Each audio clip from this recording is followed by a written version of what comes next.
Found him. Nuclear Cadillo. Cadillo. Crazy dude. It's so funny to mess with him. Is this the guy with the hat and the headphones in that picture? Yeah, and that's what he looks like. I'm like, bro, like Oh, that's rough. literally. You Yeah. should not be talking. I've never even like given my phone number to anyone that even looked close to you. Like I've never ever talked to anyone like you. Oh my god.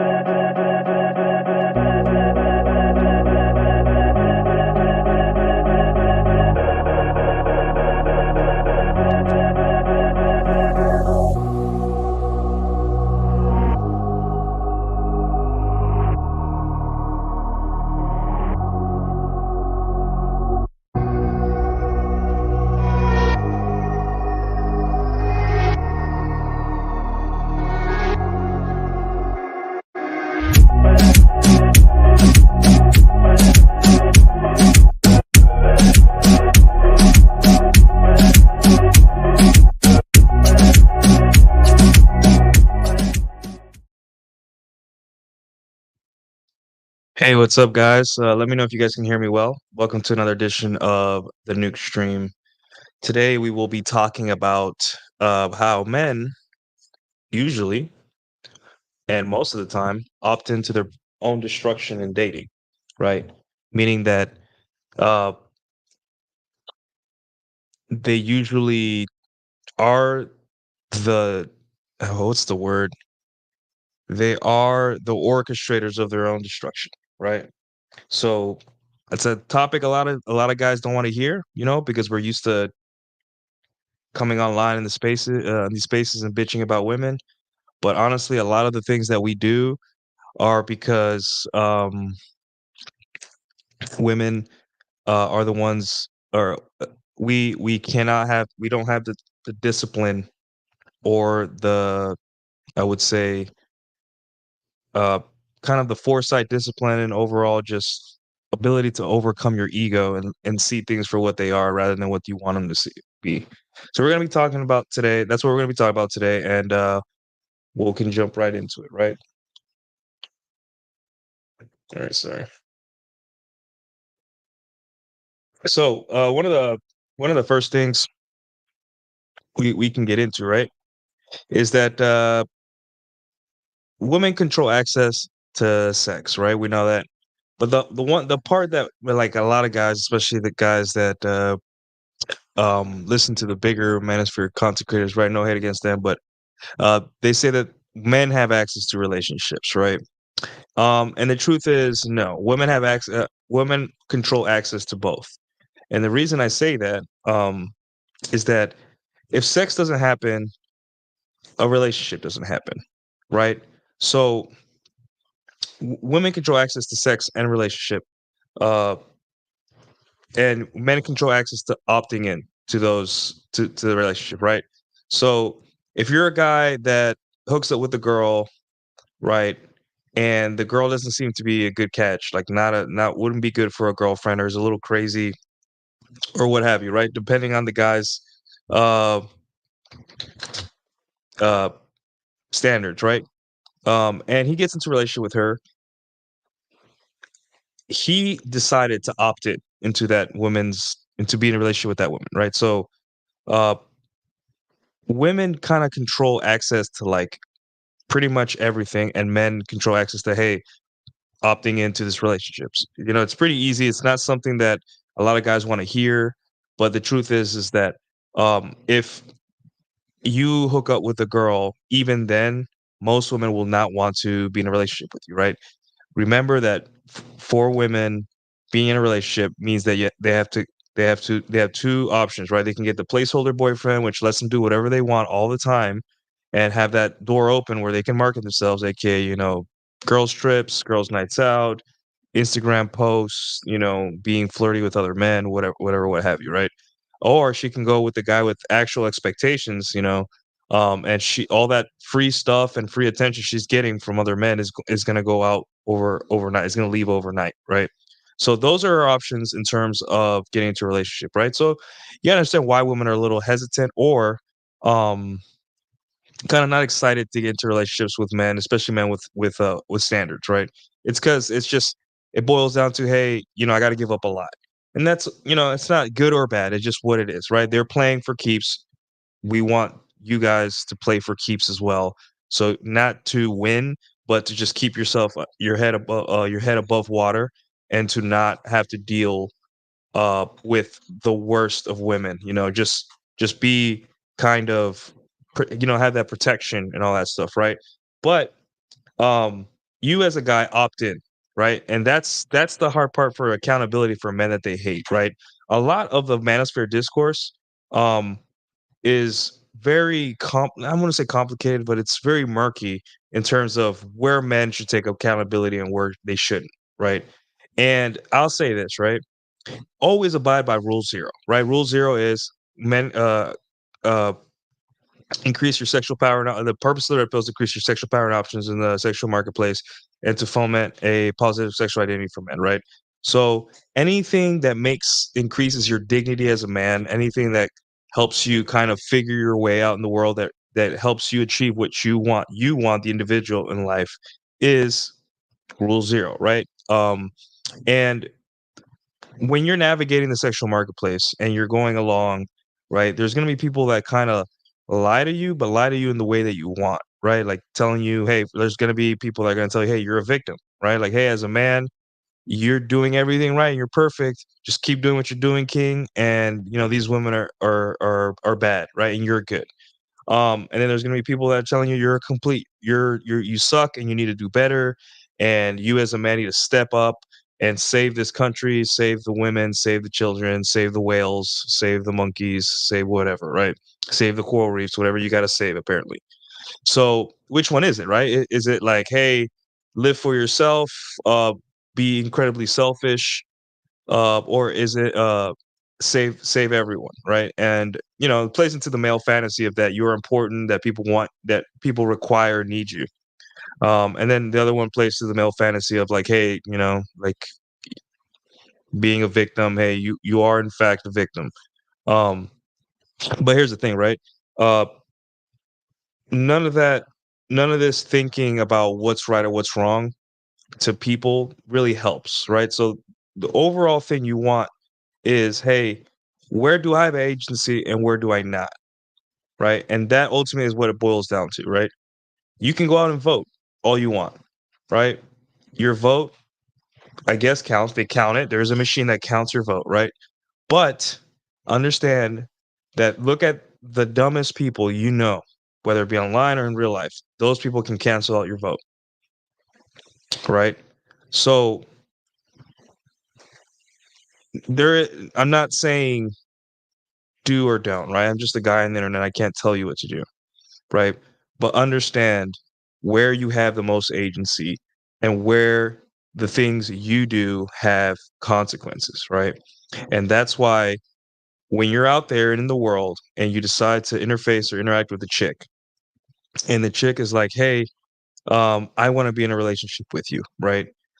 The day you say yes to that, right? You have chosen, it is on you now, right?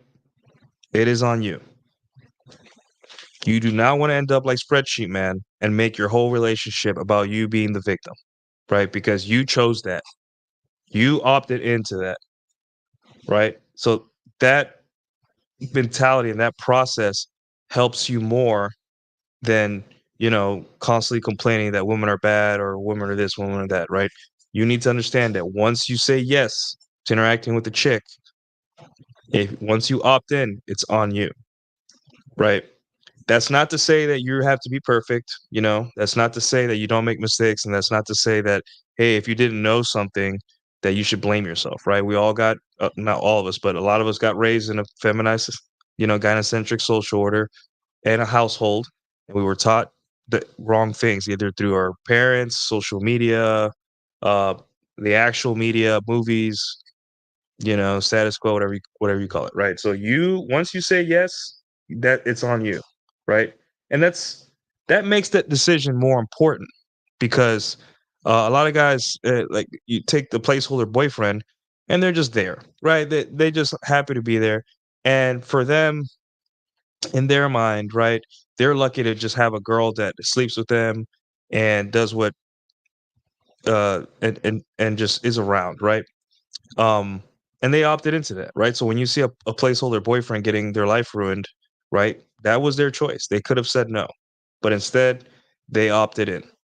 So understand that you women control access to sex and relationships, and men control access to opting into that, right? And that kind of gives you a more clarity in terms of the decisions you make with women, because uh, here's the thing, right?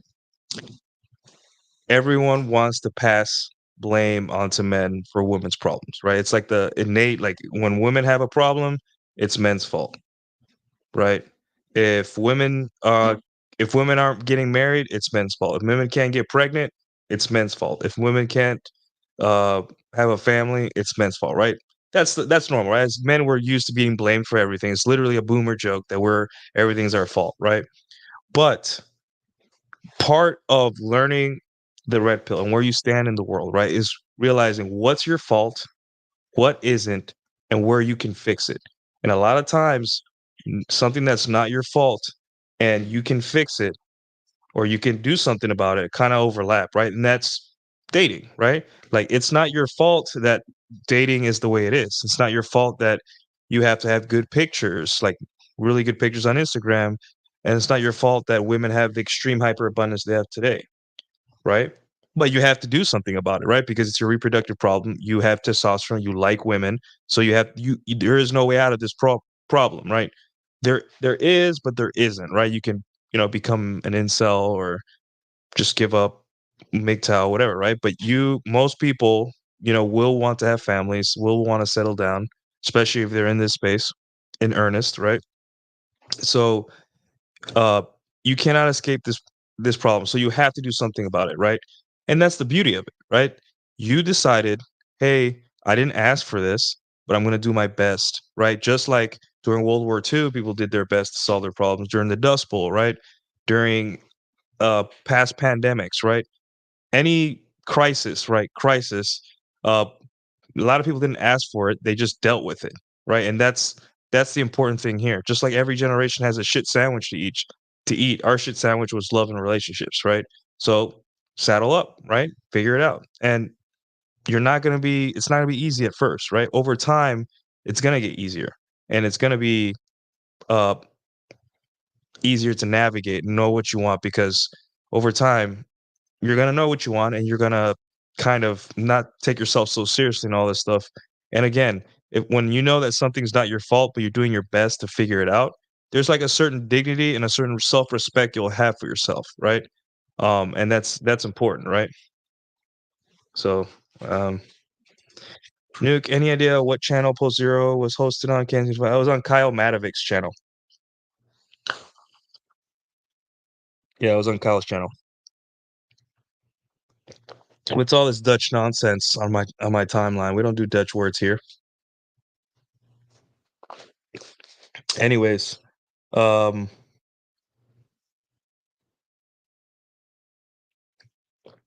all right, so let's continue talking about ways guys like ruin it for themselves.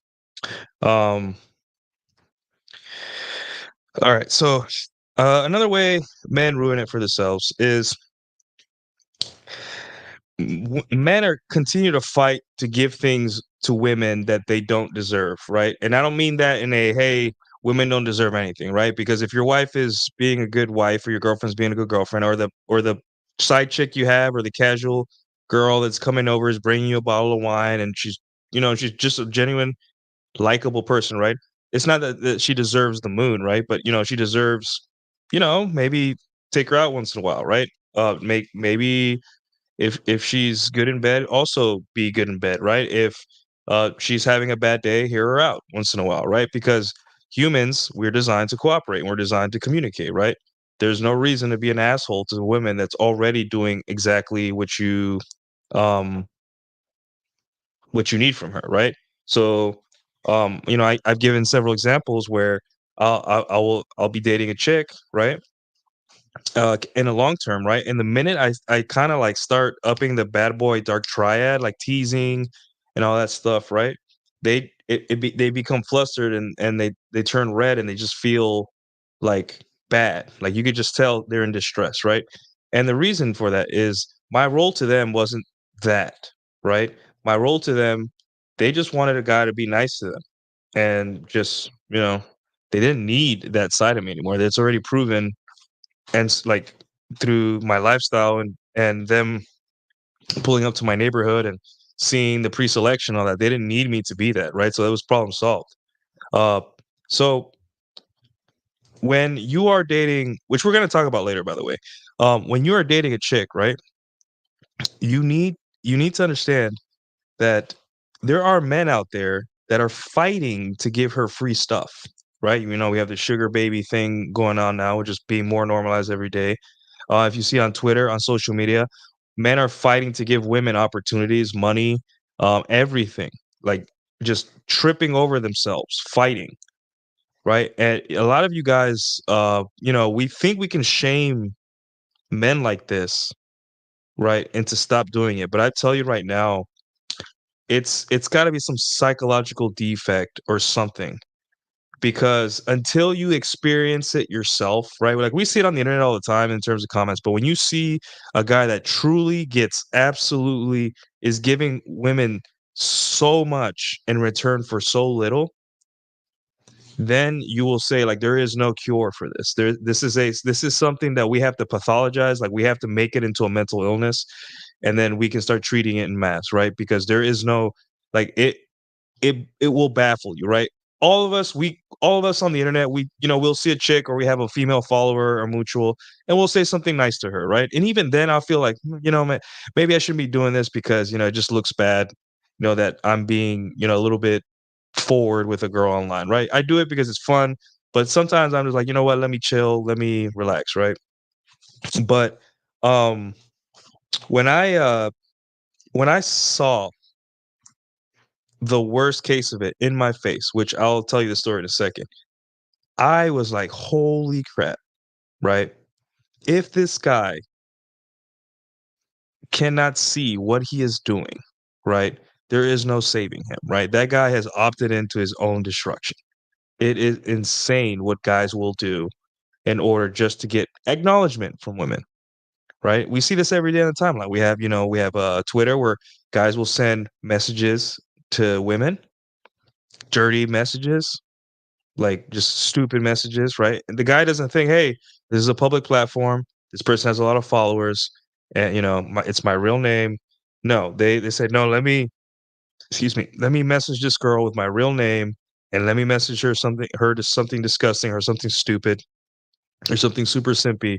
And who cares about my reputation, right? What is the cure to that? How do you cure a man from that, right? You guys tell me.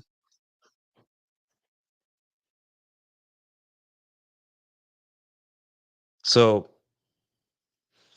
yeah, uh, it's kind of bad, right? Why would you do that? And then for us guys that are normal, other guys that are careful, like, hey, even if the girl's hot and she's like into me, I gotta be careful. This is a public platform. I see, she could have other followers and she could just be here to just do this to gain, use men's for her own gain, right? Which is what most women do on social media, right? But no, it's just, hey, no, like something dirty, and I expect the girl to respond positively. That's crazy, right? What level of no game is that? I don't know. That's a very advanced level of no game, right? So yeah. Um, Very interesting. So the story I wanted to tell you guys about that is that 2022, I get invited. I was dating a girl, um, and we get invited to a wedding in Albuquerque, New Mexico, right? So we fly out there. We go to this wedding, and she had mentioned before about a girl that was that had one of her friends that had a sugar daddy, right? And I was just like, okay. So when I picture a sugar daddy in my head, right? To me, it's like, hey, it's just like corporate bro. Is super busy, has a lot of money, maybe has his own business, maybe he's partner at a law firm. A guy that just has a lot of money but not a lot of time, right, to go date and stuff. So, he just wants a girl, a hot chick on his arm. Understandable. I get it. Like, sure, it makes sense. It makes a lot of sense, right?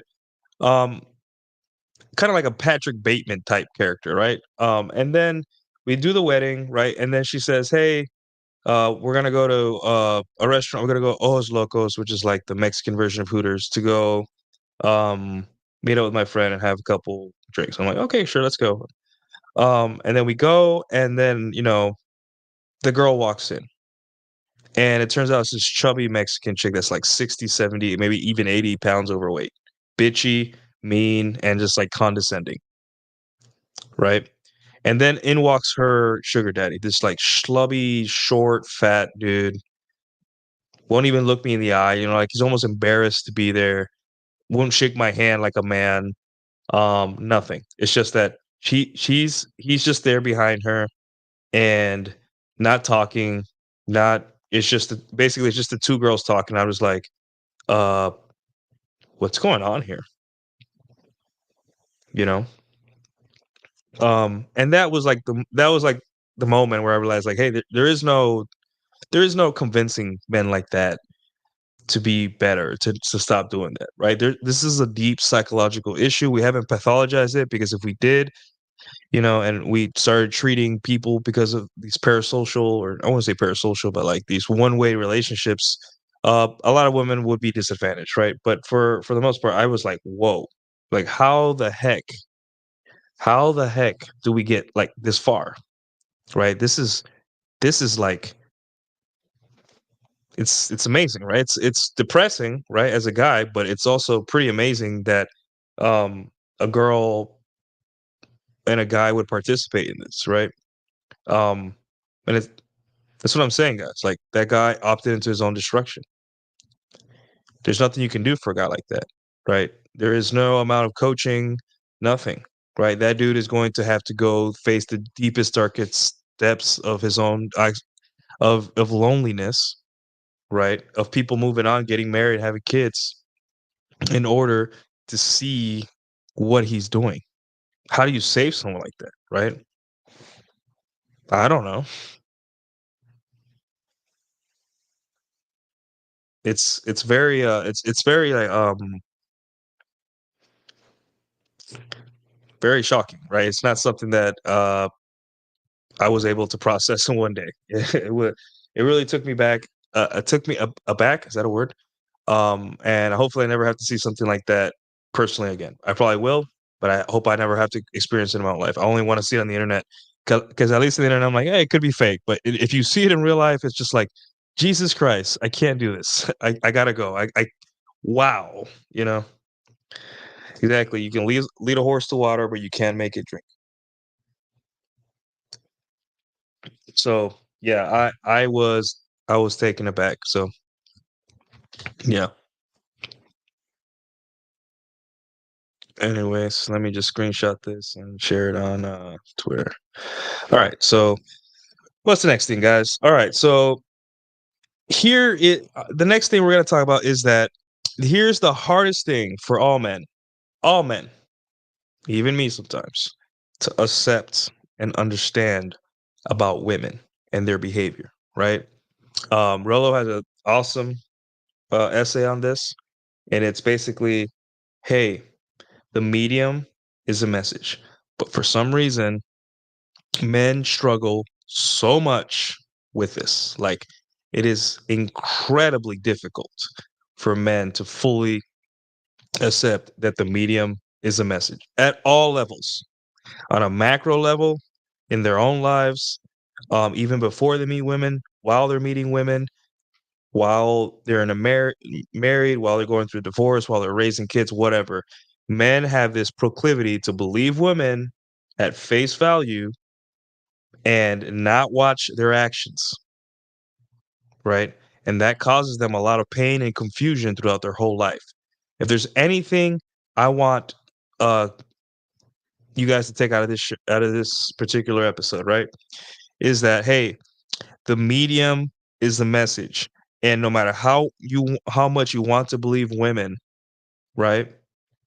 At face value, it doesn't mean anything. Women have a plethora of information to show you, to inform you. They are literally teaching you about themselves every single day. They are not a mystery, guys, but only if you take them at what their behavior is, not what they say. I'm going to say that again. Women teach you about themselves every single day. They're constantly teaching you, right? The only reason men don't learn is because they hate taking women for their behaviors rather than their words. And the faster you understand that, the easier life's going to get for you. It's going to become incredibly easy, right? And it happens at every level. We can talk about every level. Just give me one sec, guys. Let's take a quick break and then we'll return.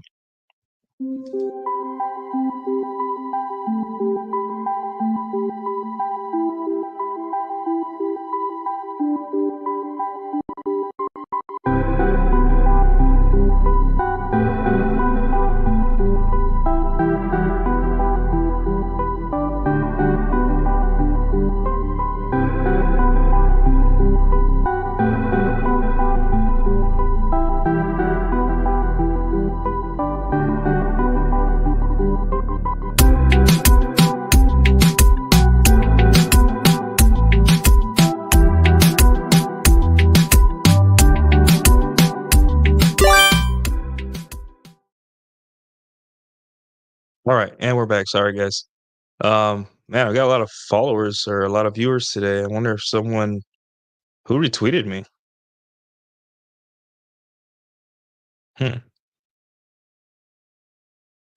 Anyways, guys, so yeah, 702 viewers on X. That's a record. I don't think I've ever gotten that much. Maybe I have. I don't remember my last record, but I appreciate you guys. So I guess yeah.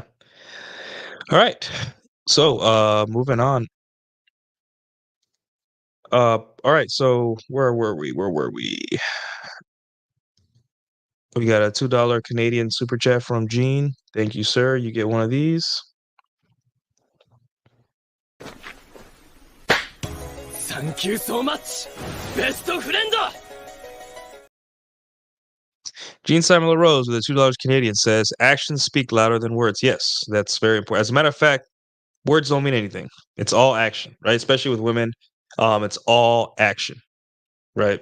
Actions, and there's another layer to this too, Gene. Like actions and incentives, right? And that's why we say assume all women are promiscuous, but don't obsess, because every incentive in society, whether women like it or not, women are being incentivized to be promiscuous, right? They have their own career, they have birth control, they have Tinder, they have all the dating apps, several dating apps, they have plausible deniability, they have everything possible to be promiscuous, right?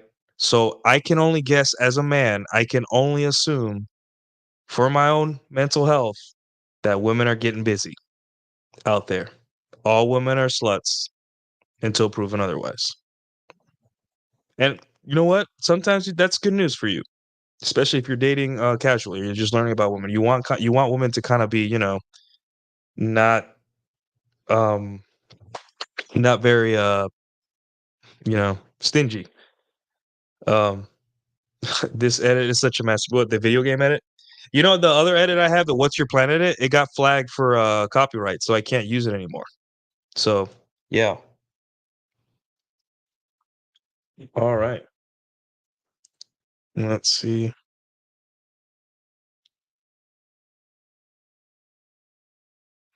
All right. We got a Julian Reyes gifted one membership. Thank you, sir. Damn, son, where'd you find this? I appreciate it. God bless you, Julian. Anyways, where was I? Okay, medium is a message. Okay, so yeah, like I was saying before, medium is a message, right? Meaning that, hey, men have this inability to look at women's behavior versus their words and take them at their behavior, right? That's not to say that if a woman is saying, like, especially a woman that you love, like your wife is saying, hey, important information, that you ignore her and be like, that's yes, right? There is a time and place, right?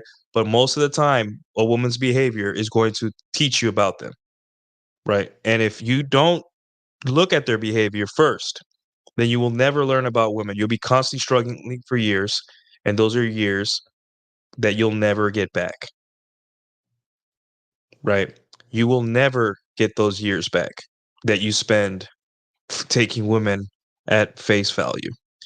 So, how does this translate to at every part of the relationship, right? So, let's say you just match with a girl on a dating app, right? Say Hinge, and you're going to go on a date with her, right?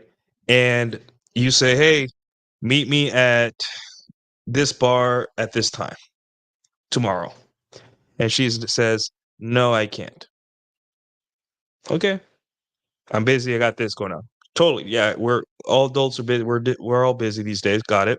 Hey, how about Wednesday? I'll let you know. And then Wednesday comes, just like, hey, you want to go out today? Same time, same place? I can't. And then it's Friday, and you ask her again, and then she says, I'll see if I can. What is the message here, guys? The message is, hey, I don't want to go out with you, because the behavior is she's not putting in effort or moving things around or doing anything to go see you. The medium is a message. Even if she says, yes, I really want to see you, I've just been busy. The message is, hey, my actions show you that I don't, right? Even though it's the opposite, right? If guys would learn that immediately and saw that the day one, there would almost be no red pill. There would be no manosphere, because guys would understand, hey, what her actions say are not congruent to her, or sorry, what she says is not congruent to her actions. So let me just back off. And it's at every level, guys. Like, again, you'll have girls that'll send you nudes before you even meet them, right? And you're like, wow, that's hot. Let's meet tomorrow. And they're like, no, I can't. So what's the message? Even if she's uh sending you her gash, right? And you as a man, your ego's like, wow, I'm such a player because girls are sending me nudes. And she won't see you. Congratulations. She isn't into you. She is into the attention. The medium is the message. If you are dating a girl, right, and you're hooking up, right, and in your mind you're like, any day now she's gonna ask me for a relationship because I'm awesome, right? Black Manosphere guy told me that, uh, I'm a catch, right, because she had sex with me, meaning and it's been like 3 months, and she just shows up on Tuesday nights or on Thursday nights to hook up and then leave.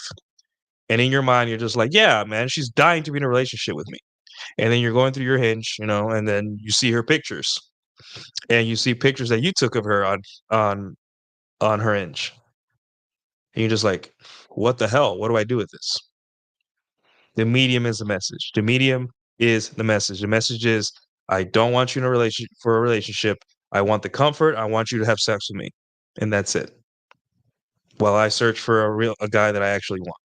That is the message, right? So Carlos is in here. Who's this Carlos guy?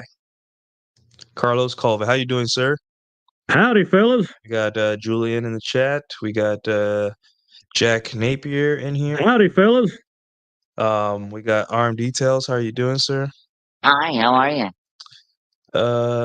We got, I don't know who you are. Spirit Born, It Takes Two. Fitness Freak, what's up? Okay. Yeah. All right. So, yeah. See, now in a casual relationship, medium is a message. When you have a girlfriend, and you're in a relationship with a girlfriend, and she keeps posting thirst traps, she keeps entertaining men in social media comments, you guys keep arguing that you don't want her to go on a girls night out, or on a girls trip, right?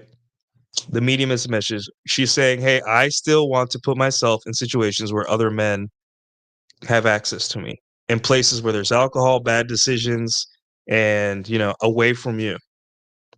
So the medium is a message. The message is, hey, I want to open up my end with the opportunity for other men to come in and take me away. Right. And the list goes on. If you are married to a woman, right, and you've been in a relationship, you've been married to her for years, and she says, I still don't want to have kids. I want to have kids someday, but not now. She has a career, right? She doesn't want your kids. The medium is a message, right? It's at every level, guys, and it gets tougher. The more you like the woman, the more you get involved with the woman, the hotter she is. It's harder to accept this, right? And trust me, guys, I've been in situations where I had a hot chick sending me messages, sending me, kind of racy pictures, and in my mind, I'm just like, um, wow, she's super into me. Like this girl is like head over heels. Like I'm such a G because I got this hot chick. Never hooked up with her. And it hurt me more than the average chick. Obviously, he's a hot chick, right? But the medium is the message. Gets harder once you're more invested in a girl, right? Whether by nature of her being really hot, whether by nature that you really like her, you're in love with her, she's your wife, girlfriend, whatever, right? It gets harder because, we want to look at women as these rational human beings that we can take them at their word, right? But if we can't, you know, it kind of like makes us feel like they're less human, they're too dumb or whatever, right? But understand that it's just their nature. They're just women. That's the way they are. There's no way to change them. You have to take them for their actions, right? So yeah. Doing well, Nuke. W stream. Thanks, man. Appreciate it. And we got a $2 super chat from my homie Dark Knight Dev. You get one of these. Thank you so much, best friend. $2. I know some chicks who are married with OFs. Yep. Maybe the husband truly doesn't care, right? But a lot of men opt into their own destruction in terms of that kind of stuff, right? Like they're like, "Hey, I got a hot chick. I'll do whatever she says, and if she wants to show gas to other men, then and as long as I get some of it, then sure." So yeah.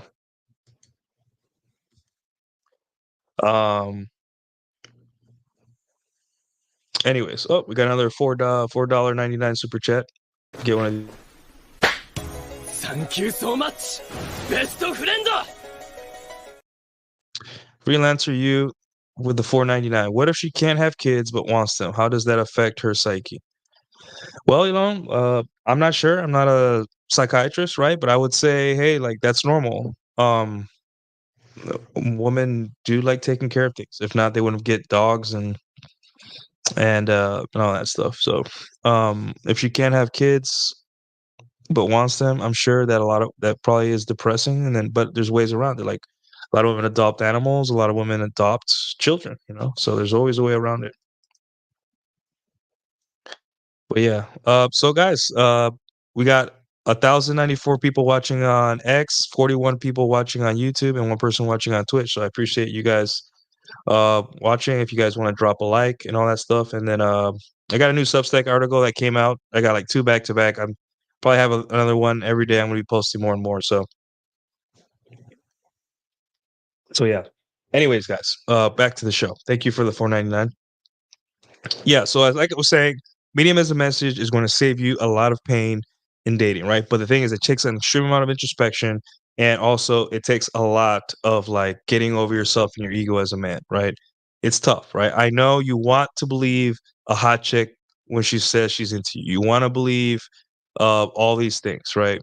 You want to believe that your girlfriend doesn't want to have your baby because she's busy and she wants to focus on her career. But the medium is a message, and it will always be that way, right? Don't fall for it. Look at people, like not only for women, in life in general. The medium is a message. If people wanted to do things, they would, right? And that will help you a lot in life. So apply it, but apply it at an extreme level to women, right? Because women love telling us what we want to hear. That way you don't get into arguments on Twitter. That way you don't get into get depressed when women say things and then do the opposite, right? Because like what she said is like, just words. So yeah. Medium as a message has many forms. It's been observed across various studies and books, like for example, Dataclysm, which I don't remember what year it was released. It's basically about this guy that worked at OK Cupid, and he's analyzing women's messages and their behavior on OK Cupid versus what their messages were and what they would message men. And he found out about this phenomenon called superficial preselection, right? Where basically women said one thing that they wanted out of men, but then they would message men that were like the opposite of that, right? So that's another version of medium as a message, right? If women have these long lists of things that they want out of a man, right? But then they're sliding in my DMs saying, "Hey, you're so hot," whatever this, like I showed you everyone the other day on Twitter, then you know, a lot of men wouldn't waste their time or be so angry or worked up over these lists, right? The list is a filter to get guys that don't get it to get mad, and for the guys that don't even qualify for the list to laugh, right? Because deep down, women just want men that get it, right? And if you get mad over that list, you are the target demographic. You are the girl, sorry, you are the guy that list is aimed for. For guys that don't get mad at that list and think it's cute or adorable, right? Then you're just like, yeah, that's funny. Yeah, sure. I know that you probably banged broke dudes before. Like I don't, you know. So yeah, another we talked about mixed messages, mixed behavior. Like, oh, she's sending me mixed signals. Mixed. There is no mixed signals, right? And that is one of the hardest things for guys new to dating to deal with, right? There are no mixed signals. Her behavior is the signal, right? There are no mixed signals, right? Yeah, exactly. The list doesn't matter. List is nothing. Does your ex viewer get you Elon Bucks? Just curious. X versus YouTube money. No, they don't. The thing is that they can't monetize videos on X because I think to me it would just turn X into like a porn app, right? Women would just start stripping to get views and likes on Twitter. So unless there's like a very stringent, strict TOS like on YouTube for nudity and all that stuff, then Twitter's not gonna be able to it's not gonna work, right? Because a lot of my viewers right now will probably be watching, you know, smut on Twitter. Just kidding, not you guys, right? But it will funnel a lot of men into watching that, and Twitter will become basically the next OnlyFans or something like that, or the next campsite, right? Sorry, unless he fixes that part, it can never be. You cannot monetize videos, right? But you can monetize posts, but wherever you're watching from, I appreciate it. I don't as long as you guys are getting good information, that's all I care about, right? Gonna DM you my full question. Or hey, if you wanna super chat it here, right? I don't really read my DMs really fast on Twitter. So anyways, guys. All right, so moving on. Let's see. Number 4. It all boils down to ego. And a lot of red pill content creators keep feeding it, right? Like I was mentioning in the beginning, ego is going to trick you into thinking and believing things about yourself that aren't true and that cause you a lot of pain and harm, right? Um, Thinking that you have control over access to relationships because you're so awesome is going to cause you pain, right? We have Fred's story as an example for a reason. Um, just because a girl has sex with you doesn't mean she's absolutely desperate to be in a relationship with you because you're so awesome, right? Often she just wants to have sex. Like it's about having fun and moving on, right? Yes, while there's some girls that will try and be in your life and put in the work, right? Don't expect that as a norm. Most women do not want to be in relationships, right? And as that medium is the message thing over on a macro level, right? If let's look at all the what do you call it, all the data points and observations over a big canvas. Let's all spread it out on a white table, a white chalkboard, or whatever, whiteboard, and kind of like let's connect some dots, right? If the average age of marriage is 29 and rising, right? If marriage industries are failing, are going bankrupt, right? If women are more single than ever. If even more men are single than ever, right? Uh, as a matter of fact, more women, half the amount of there's half the amount of single women there are single men, right? So that means two things: women are sharing men, or they're just dating older men, right? Or they don't know that they're sharing those men, but they say they're in a relationship, or the definition of relationship is different for both sexes, right? Um, you know, if women are initiating divorces, like Matt's saying here, right? We're painting a picture here. If women are initiating divorces, if guys that are out there slaying, right? Guys that, you know, are in front of lots of women are reporting, right? Saying, hey, I hooked up with 4 23-year-olds this year. None of them really tried hard for it to be in a relationship with me, right? They were always just like, whatever, just let's hook up and let's just go have fun, right? If all this together doesn't paint the picture that most women don't want to be in relationships until they absolutely have to, which is like 30, because of fertility and all that stuff, um, I don't know what to tell you. It's the medium as a message overall, right? So, if women would rather, post naked pictures of themselves at the detriment of being found out to be, hey, a online prostitute, right? If women are getting crazy body modifications, right? Like tattoos, piercings, right? Not that there's anything wrong with tattoos, but like, whether you are for or against tattoos, having a sleeve tattoo will diminish your dating pool, right? Whether you like it or not. For men, it could. I don't know. I don't date men, so it's not my problem. But for women, it does, right? Like it makes your dating pool much smaller, right?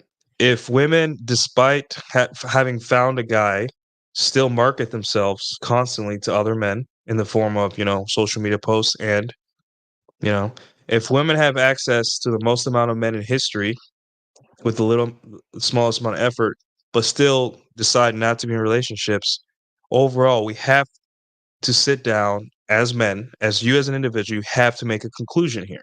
And the conclusion is, hey, I still got to be awesome. I still got to go out there and do great.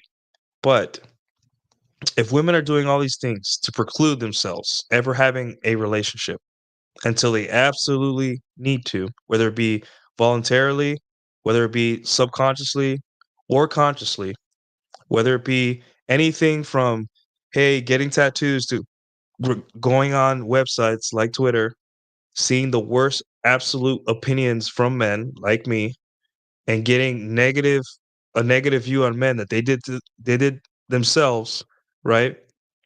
That they did to themselves, sorry, then we can only conclude that the medium is a message. They don't want to be in relationships, right? And that's going to help you a lot, right? Because you're fighting against something that someone else has taught you that said, hey, um, women are dying to be in a relationship with you, dude. Like you're jacked and you make 6 figures and you do all these things. Women are tripping themselves to be with you. And then you find only 30-year-old women want to be with you. You find that only single mothers want to be with you. And that could hurt your ego a little bit, right? And that could cause you a lot of pain because in your mind, maybe you've always wanted to be in a relationship. Maybe you wanted, to by the time you were 35 or 34 to settle down and have a family. But instead, you're facing the reality that in your mind, you're not good enough, right? And that's BS. You are good enough.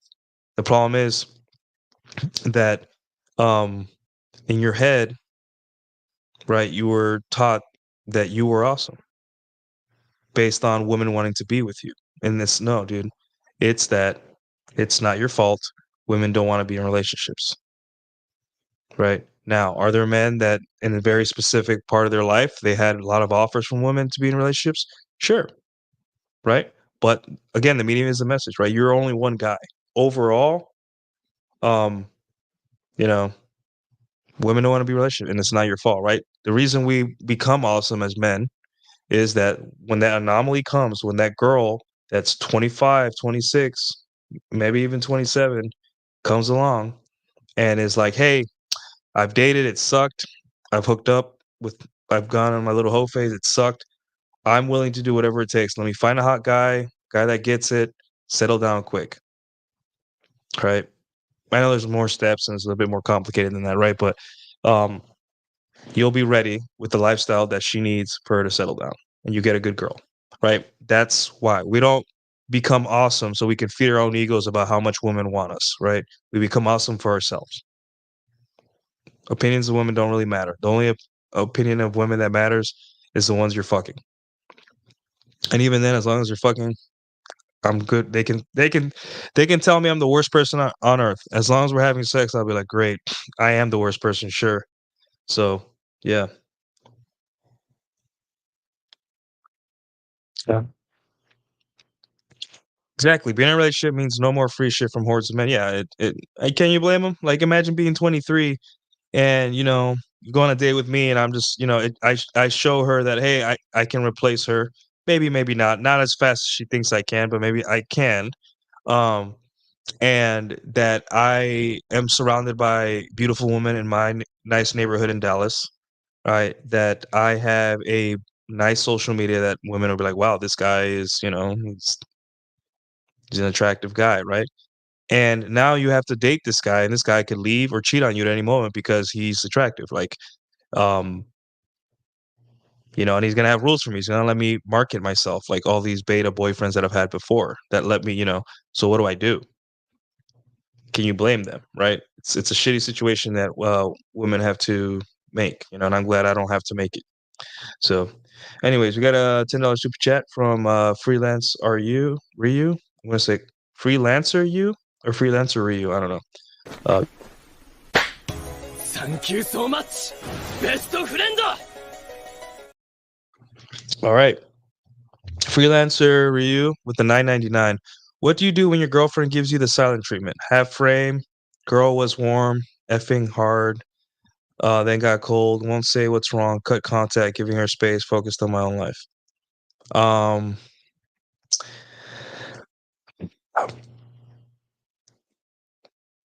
What do you do when your girlfriend gives you the silent treatment? Okay, so this is a test of your frame, right? I think essentially this is just I think silent treatment is a way that women see if you really truly have frame, and she's trying to see, oh, is this guy full of shit, or is this guy like, hey, about that life, right? Here's the thing, right? I would say continue on your day as normal. Go to the gym, like Jack says, enjoy the peace. It's peace and quiet. Play your video games, go to work, do whatever. If it gets to the point where like it stays, then go ahead and cut her off. Right? This is very childish behavior. It's just like, hey, you can silent treat me all you want, right? I get it. An afternoon, a day, sure, but if it's multiple days a week, I don't got time for this, right? This is basically, she's testing your frame. When women give you the silent treatment, it's a test of your frame. She's trying to get you to grovel and go to her like, what's wrong, dear? What did I do wrong? You did nothing wrong, dude. Right? Nothing. Even if you did do something wrong, like the wrong part isn't that you did something wrong. The wrong part is that she doesn't want to talk about it. Right? The way you describe this, like hot and cold, and then won't say what's wrong. Yeah, I don't know if you live with her. That's different. If you don't live with her, great, dude. Awesome, right? If it's been, for me personally, right? This is me. If it's been 3 or 4 days, I'm gonna go out and find another girl. I'm gonna start dating other women, right? Because I'm not doing this, right? If you have a problem, we're gonna talk about it. Simple as that. There is no multi-day, multi-day silent treatment because I didn't do the chores you wanted me to do, or I didn't do something you didn't want me to do. Right? Obviously, when you do finally have that discussion, employ your assertiveness techniques, fogging, broken record, negative assertion, blah, blah, blah, right? Yeah, but right now, this is a frame battle. So just hold frame. Be like, okay, you don't want to talk? Great. I'm going to enjoy the silence. You deal it. You deal with your emotions. Your emotions are not my problem. And that's it. That's all you can, man. Just testing your frame. So enjoy the silence and hold frame. Thanks for that's a great question. Thank you. Thank you, sir, for the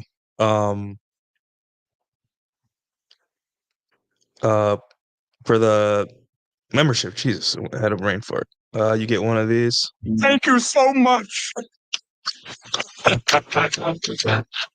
Thank you for being so dumb. All right, and we got Donnie with a $4.99 super chat. You get one of these. Thank you so much, best friend. Donnie with the 4.99. How do you go about asking out a coworker?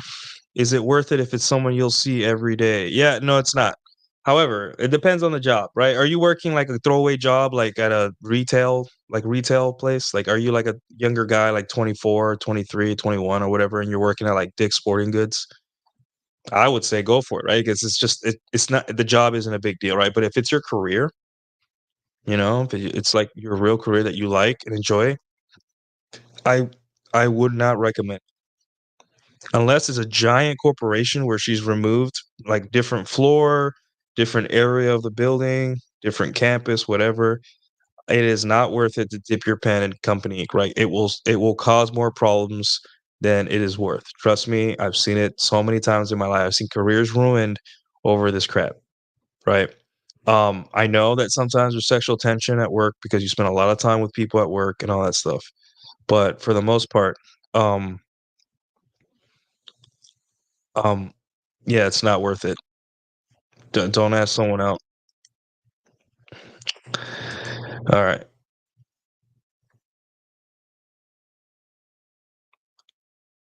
Yeah, no problem, man. No problem. Yeah, Chris said, yeah, never coworkers do can report you to HR, do some power play after. Asking out is not equal to relationship. How will it look if she dumps you after one night? Yeah, it's just weird. Like, it's just not worth it, dude. Seek that outside of work. Try to separate your dating, even your personal life, from work as much as possible. I know it's hard sometimes, but yeah. All right. So yeah, guys, thanks for the super chats, and thank you guys. Thanks, Julian, for the gifted memberships. Appreciate it. We're going to be moving on. Right now, I have 1,421 people watching me on Twitter, so I appreciate you guys. 42 on YouTube, guys. Thank you. If you're watching from Twitter, please retweet. So, all right. All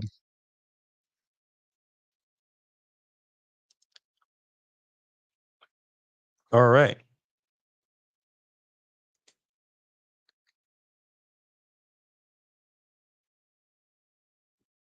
All right. Sorry, someone called me gay on the internet, so I had to respond. All right. Where were we? Okay. So yeah, medium as message. We talked about that, and we talked about ego, right? So yeah, check your ego in at the door because your ego is going to play tricks on you. You're going to want to believe or think things about yourself, right? Because they when you're dating and women love irrational self-confidence. That's good, right? But when you're not actively interfacing with women, you have to look at the bigger picture, right? And you have to say, hey, you know, uh, you have to say, hey, uh is this really real? Is this thing that I'm feeling, is it really real? And that could be both positive and negative, right? For example, if you talk to a hot chick and things don't work out, like your ego may be like, hey, I'm a failure. Like, I suck, right? That's your ego saying that, hey, because you missed the opportunity with the hot chick, that you suck. Or it could be the opposite. You could say, um, oh, because I hooked up with a hot chick, you know, I'm amazing and awesome, when in reality, you were just in the right place at the right time, right? It is better to err on the side of regulating your ego, right? So what I do, like if I ever hook up with a hot chick, right? I don't say I'm awesome. Deep down, I'm like, I know I'm awesome. I've gotten this far. I'm still alive. I haven't died yet. So I'm awesome, right? But I only act irrationally self-confident when I'm in front of her, right? Outside of the interaction with her, I think, hey, I was just at the right place at the right time. I took action. And I would rather understand and know that I got a hot chick because I took action rather than being awesome, right? Because it's like passive, like I get it. There's social circle and like clout and status will get you laid, of course, right? But for me, I want to know that the reason that I got a chick isn't because of who I am, but rather what I did. And that for me makes me humble. It makes it less about me and more about action, presentation in that moment, right? Because a lot of guys will beat themselves up because they messed up with a chick, right? Whether it be a relationship or just a quick interaction with a girl that they were trying to ask out, or a date or something like that. But I'm like, listen, most of the time it's not even you. And a lot of guys have a lot of trouble with that, right? That was one of my first videos on here. It's like, hey, really, most of the failures with women, and it really aren't you, unless you're like a weird autistic creepy guy and you have like zero fashion sense or whatever. Most of the time, it's something up with the girl, and you have to understand that, or else you'll constantly be, pissed off, angry, and become, doomer, black pill doomer, or whatever. So don't let your ego play tricks on you, right? Realize that honestly, the biggest what makes guys successful is honestly most of the time they're in the right place at the right time, and they're prepared, right? And we're gonna get into preparedness here soon, but it's right place at the right time, right? So right place, second floor at a salsa night, one of the hottest salsa nights in Dallas. Right time on a Wednesday, 7 p.m., 7:30 p.m., right? And preparedness, meaning I know how to dance.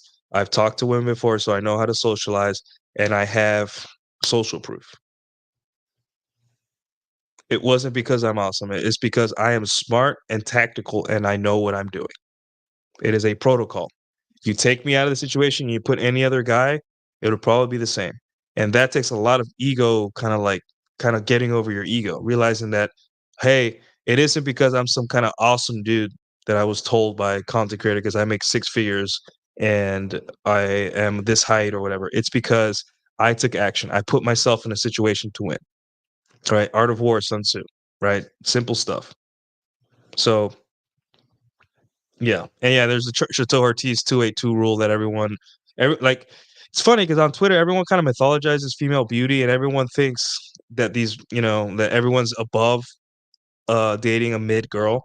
But I realize, like, unless you're like a celebrity, you're not going to be having a slew of hot 8 out of 10s cycle through your apartment, right? Unless you're a celebrity or like a top level PUA, it's not. You're gonna have mids come through. And guys, sometimes like hot girls are like boats. Like, would you rather rent or buy? Like it's a headache. They're incredibly fickle, right? So you have to have a lot of like energy to deal with, their fickleness, right? They'll cancel and replan a date 3 times, and then they'll disappear for like 2 weeks, and they'll show up. Hey, I'm in town. Can I see you? And it's just like this ping ponging back and forth because they just have so many options because they're so hot, right? And then when they finally show up on a date with you, right? It's pretty nice to be on a date with a hot chick. Like, trust me, you rise to the challenge, and then you hook up with them, and now you kind of want more because they were hot. And it was, so it's like it's an emotional roller coaster dealing with hot chicks, right? You got to be ready. So don't feel bad that you're not getting hot chicks cycle through your apartment. It takes a lot of mental energy to deal with hot chicks, especially in the United States. But once in a while they're nice. It makes dating pretty fun to have, that win, that battle royale first place from time to time. So yeah. Um. Anyways, so uh. Anyways, yeah. So, well, ego. Watch your ego, right? Regulate it. You're not that special. You ain't shit. If a girl rejects you, doesn't matter. If a girl sleeps with you, doesn't matter. One of the things a lot of guys realize when they start dating and get a little bit of success, right, is that no one cares around them and that they don't feel that different, right? What they feel the most is sexually satisfied, meaning that, hey, I got this need taken care of. And number two, that they feel this abundance mentality. And the abundance mentality isn't going on the internet and telling people I get bitches. The abundance mentality is no matter what happens in my life, I'm always going to get laid. There's always going to be some chick somewhere that's interested in me. So I don't have to worry about it anymore. That is abundance mentality. And that's basically one of the number one reasons to date, besides, sexual needs, is, hey, to convince yourself finally that no matter what happens, there's always going to be some chick somewhere that's going to want to sleep with you. It could be one, it could be several, but it's always going to get taken care of, right? So, yeah.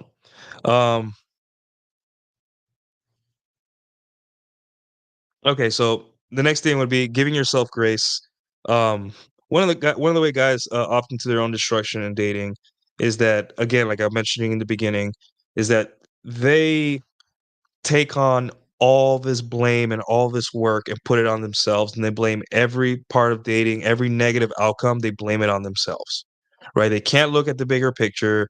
If they can't, if they have a beautiful girl in their apartment and there's like this last minute resistance they can't overcome and she walks out the door, he feels like a failure himself. Right? He's like, wow, I was this close and I suck so much I couldn't sleep with this chick. Right? And it's just like, how could you live like that, constantly blaming yourself for like all these, things that are not really in your control? Um, and women take advantage of this. They know that we as men, we have this hyper accountability that we have to take, right? And every time we kind of like take off a piece of that accountability and just say, hey, I'm not taking responsibility for that, we get shamed, right? And one way of this, like I was talking before, is that we're blamed for women not being happy in relationships or in happy relationships. Right? It's just like, no, that's not my problem. Your happiness is your own problem, just like my happiness is your own problem. Right? So what does that have to do with me? So as time goes on, you're going to realize like, hey, a lot of the things that maybe the conservatives, your parents, your friends, a lot of people, anyone, whoever, your pastor, whatever, blame you for, it's not really your fault. It's just there was nothing out. The choices were blame women or blame you, and they're always going to go for you first, right? Because there's an innate understanding that men have agency and men they respond well to accountability, right? So um you have to understand where you should say, hey, I have to step up here because, right? And you got to understand where, like, hey, dude, I have no control here, so why would I feel bad if I don't get, why would I feel bad if I don't rise to this challenge? So understand that, forgive yourself for the things you thought you had control over but you no longer do, and then move on, right? And like, realize that this dating thing isn't for you to prove anything to anyone, right? Um, a big inflection point for when guys date, and they, maybe they sleep with the first time they sleep with two girls in a very short period of time. Like maybe the dude slept with the girl on Monday and then slept with the girl on Thursday or something like that, or Friday, right? He's gonna realize, he's gonna look around, he's gonna be like, wow, I don't feel any different. I just feel well fucked. Like I just feel like, hey, I have women now. I don't have to worry about sex as much. That's all that changes. Your mom doesn't care. Your dad doesn't care. Your friends just want you to be happy. Your friends just want you to hang out, hop on Call of Duty, play with them. Your mom wants you just to call her. Your employer just wants you to show up on time and do good work. Your friends, your brother, your sister, your mom, they just all want you to be happy. They don't care about what you do with women, right? As long as it's not illegal or anything crazy, right? Um, and that's one of the biggest inflection points. And then from there, you can start realizing, hey, this is for me, right? This isn't to prove anything to anyone. This isn't to prove that I'm awesome, right? I'm awesome because of what I do to contribute to the world. My value isn't tied to how many women I sleep with, right? There are greater men than me that have only slept with one woman their whole life, and they've done miracles for science, for space travel, for business, for military, whatever. And there are men that slept with lots of women and are absolute losers in life. Like I would never want to be them, right? Because deep down, I would rather, contribute. Like my value is not tied to the amount of women I sleep with, right? Um, so while women are fun and all that stuff, remember that they don't define who you are or your value to the world, right? Because absolute losers can get laid. So that's not really right. But that does not mean that you being a good guy and contributing to the world gets you laid. Let's make that distinction there, right? So, anyways, um, moving on. All right. So one of the last ways I'm going to discuss that men shoot themselves in the foot and opt into their own destruction is that lack of preparedness, right? You see posts of guys complaining about social, like dating app exchanges. You see guys complaining, those Reddit posts um, on the internet about like, 6 years in, 8 years in, he finds out his wife's a hoe. You'll see different posts about, hey, um, I can't believe this woman did this, right? And then, I go in and I see the story or I see the post and I was like, no, dude, you kind of did it to yourself. Uh, the reason you're not getting success with women most of the time for men, right, is that the lack of preparedness, the lack of setting up, doing the front work in order to get good outcomes, right? And then, there's the low hanging fruits that we always talk about, like getting in shape, right? Like if I'm talking to a guy, whether it be on a Twitter space or online or doing a consultation or whatever, and I look at his physique, right? I don't ask for it, but I say, hey, dude, do you work out? Like, what's your BMI, whatever? And he gives me a number higher than like 15 or 16, you know, then I'm like, hey, dude, like, you're out of shape, right? Now, obviously, 15, 16 is not necessarily obese, but, like, hey, we're here to be in shape, not to play with being in shape. Either in shape or getting in shape or fat, like, choose a lane, right? Um, so that's a low hanging fruit, right? So if you're overweight, then don't expect women to just be like, unless you have a legendary level of game, you know, lack of preparedness, right? Don't expect outcomes of a guy that's fit, right? And then, okay, let's say you are in shape, um, and you don't have good pictures for Instagram or for your dating profile. You have the proverbial holding a fish pic on, you know, on Tinder. You didn't take the time and effort to go learn how to take pictures, right? And a lot of guys were like, well, you got to do 20 times the effort that my grandparents did for, like, for a woman that's worth 1/5 of your whatever that quote is, right? But the thing is, like, how much effort, how much calories are you wasting, are you spending swiping left or right on Tinder? And how many calories am I spending dancing the night away? Now, obviously, I'm having a blast, right? But if I were to use salsa night as a way to source for women, right? I'm putting in effort. I had to get dressed, get ready, wear some comfortable shoes, wear some comfortable clothes, but also that look good on me, right? And then I had to learn how to dance. And then I have to go out up to women. I have to take an Uber on a Wednesday night and go to this place. I have to make friends with people.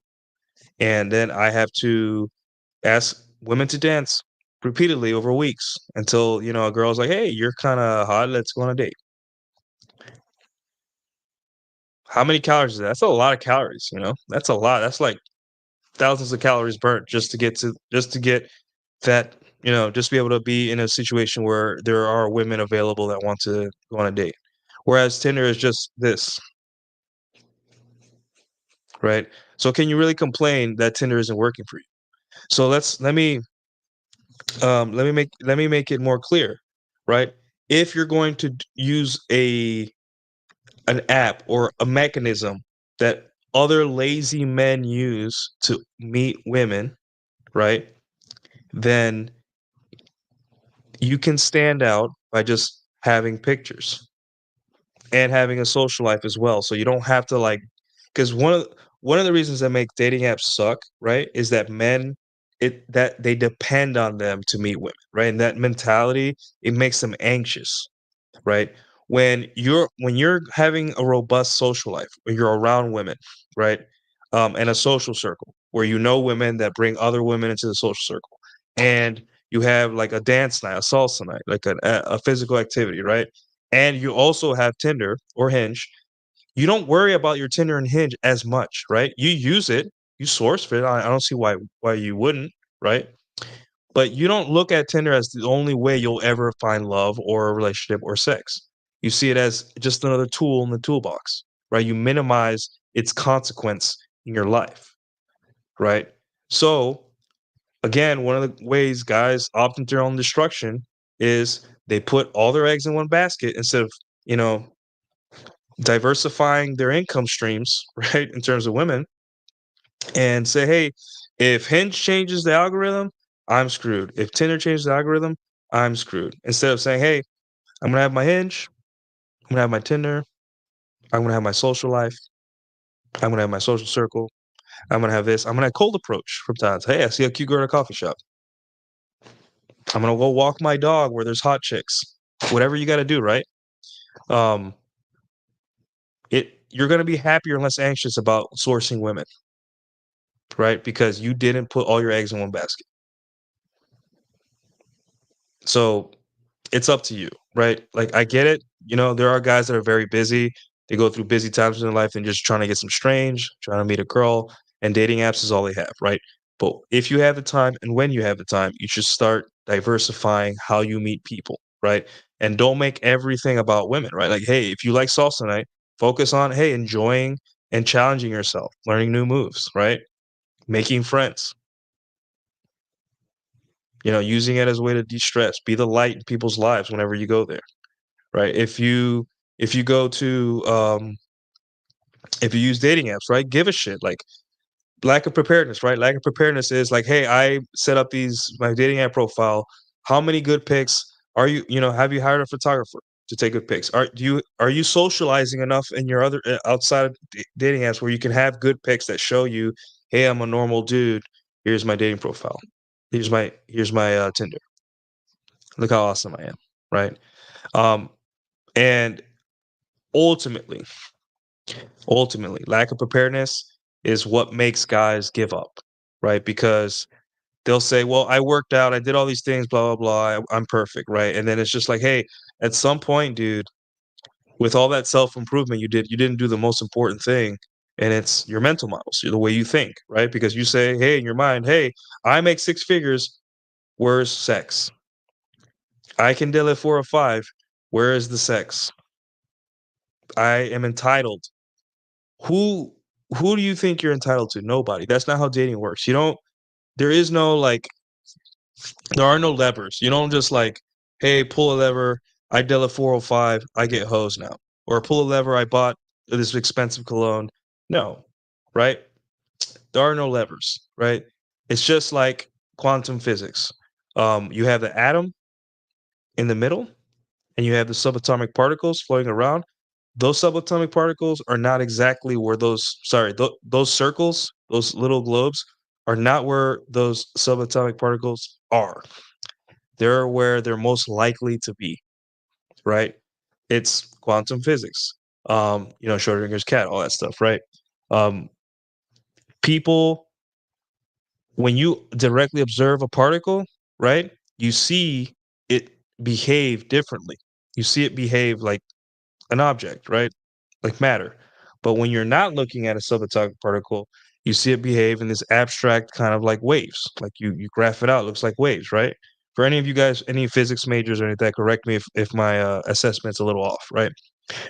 Guys that don't date, right? They see the subatomic particles. They don't look at it directly. They see it in this abstract form, right? Just a wave, right? They can't grasp it.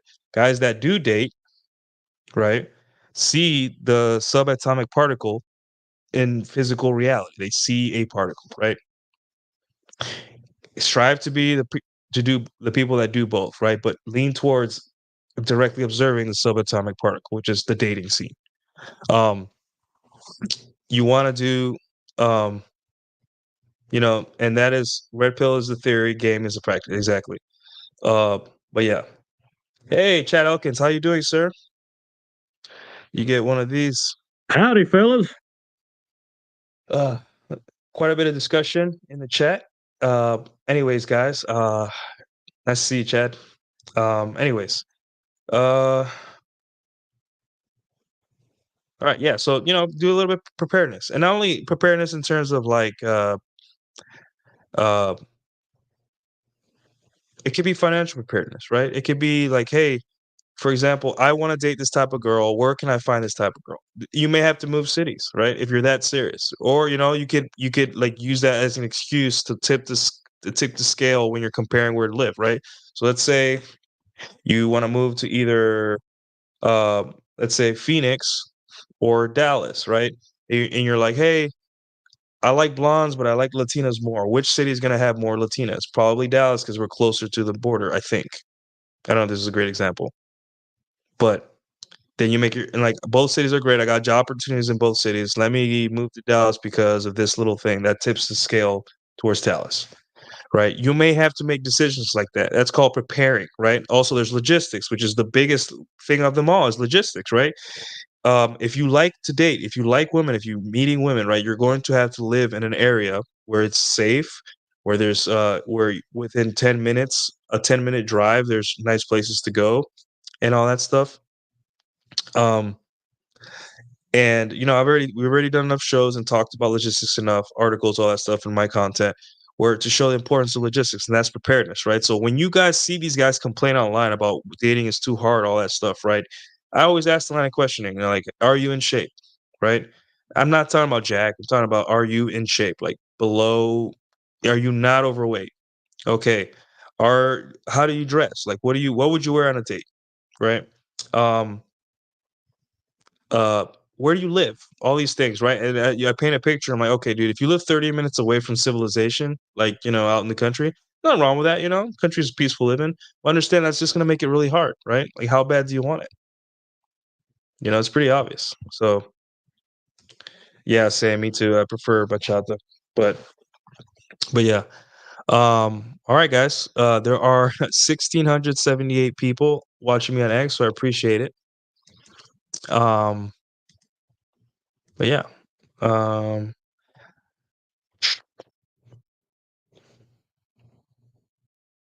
Trying to see any good comments I missed.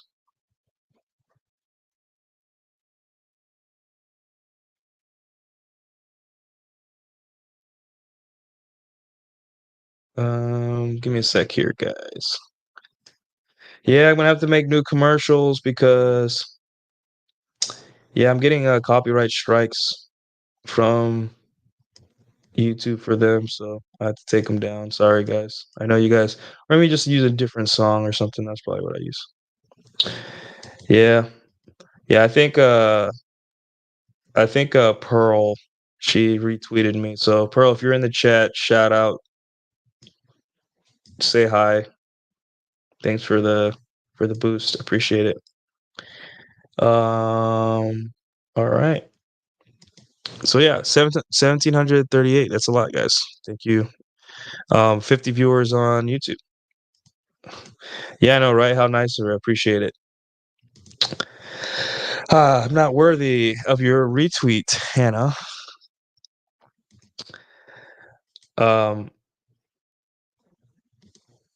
Anyways, so, and then the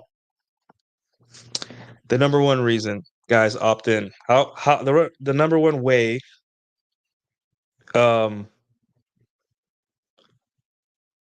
men opt in to their own destruction. And that is, my friends, the power of shutting the hell up. They can't stop talking. If there's anything that men have trouble doing, is saying too much. They're always bragging. They're always bringing in topics that they shouldn't bring in with women. They're always revealing things that they don't have to reveal, and posting and all this stuff. And the more you say, the more likely you are to say something stupid. Right? So shut the hell up, right? So this you have to be smart, right? You don't always have to reveal everything about yourself. When you're on a date, in terms of in the paradigm of game, right? You always say less than you need to, right? You want to maintain an air of mystery. You want to be kind of ambiguous. Obviously you kind of like reveal stuff that you have to, right? Like, are you married? No. Do you have kids? No. Or if you do have kids, yeah, you can't really hide that. It's harder to hide that, right? But in terms of overall, just not saying too much, right? I was talking about, I think, the last show about less is more when it comes to game and women, right? Where people on like social media, guys on social media want to talk about politics, right? So if a girl most girls are kind of liberal, they lean liberal. And you hook up with a girl on a date, or you're on a date with her, and then she decides to investigate your social media, which is a lot of women do, especially Latinas, right? And then she finds this Trump post about, you're anti-abortion or whatever like that. Like, save your politics, right? Unless that's your brand, right? Unless you get paid for it, that's your brand. Save your politics on your Facebook, your public social media, for your private social media, like your Twitter account, right? Or your YouTube or something like that. It's it's so silly to lose an opportunity with a girl because you thought your opinions on social media were that important, right? And it's happened to me several times, right? I remember one day on Facebook, I posted, "Hey, should men allow their women to travel alone to like New York, Miami?" Right? I've never gotten so many comments in my life on Facebook. Never. Went on a date with the chick the next day or the next week or whatever, and it was a good date, right? The next day, she texted me a screenshot of that post on Facebook, and she was like, "I'm no longer interested. Good luck." And she bounced, right? And that was silly. I just needed to have my little red pill talking point on my public social media with my mom and my brother and my family, my coworkers and all that, and all it did was make me look stupid, and I lost the chick. Now, a lot of guys would be like, "Well, I don't want to date conservative chick, or I don't want to date liberal chicks." Well, the thing is, like, women women's politics don't really matter that much in the big scheme of things because they usually just go with what their man is, right? So eventually, you can't put the cart before the horse. Day one, she's gonna meet you. She's not gonna like change her politics because you're so awesome, right? However, after dating for a couple months, she may be like, "Hey, um, after dating for a couple months, right? She might start like, "Hey, like, so you're a conservative? You consider yourself conservative?" You'd be like, "Yeah." And if she leaves, you've already had sex with her like 100 times. So it's like, whatever. But if she stays, she's on your program, right? But you don't have to post or open your mouth or do anything that you don't have, that, like unforced errors, right?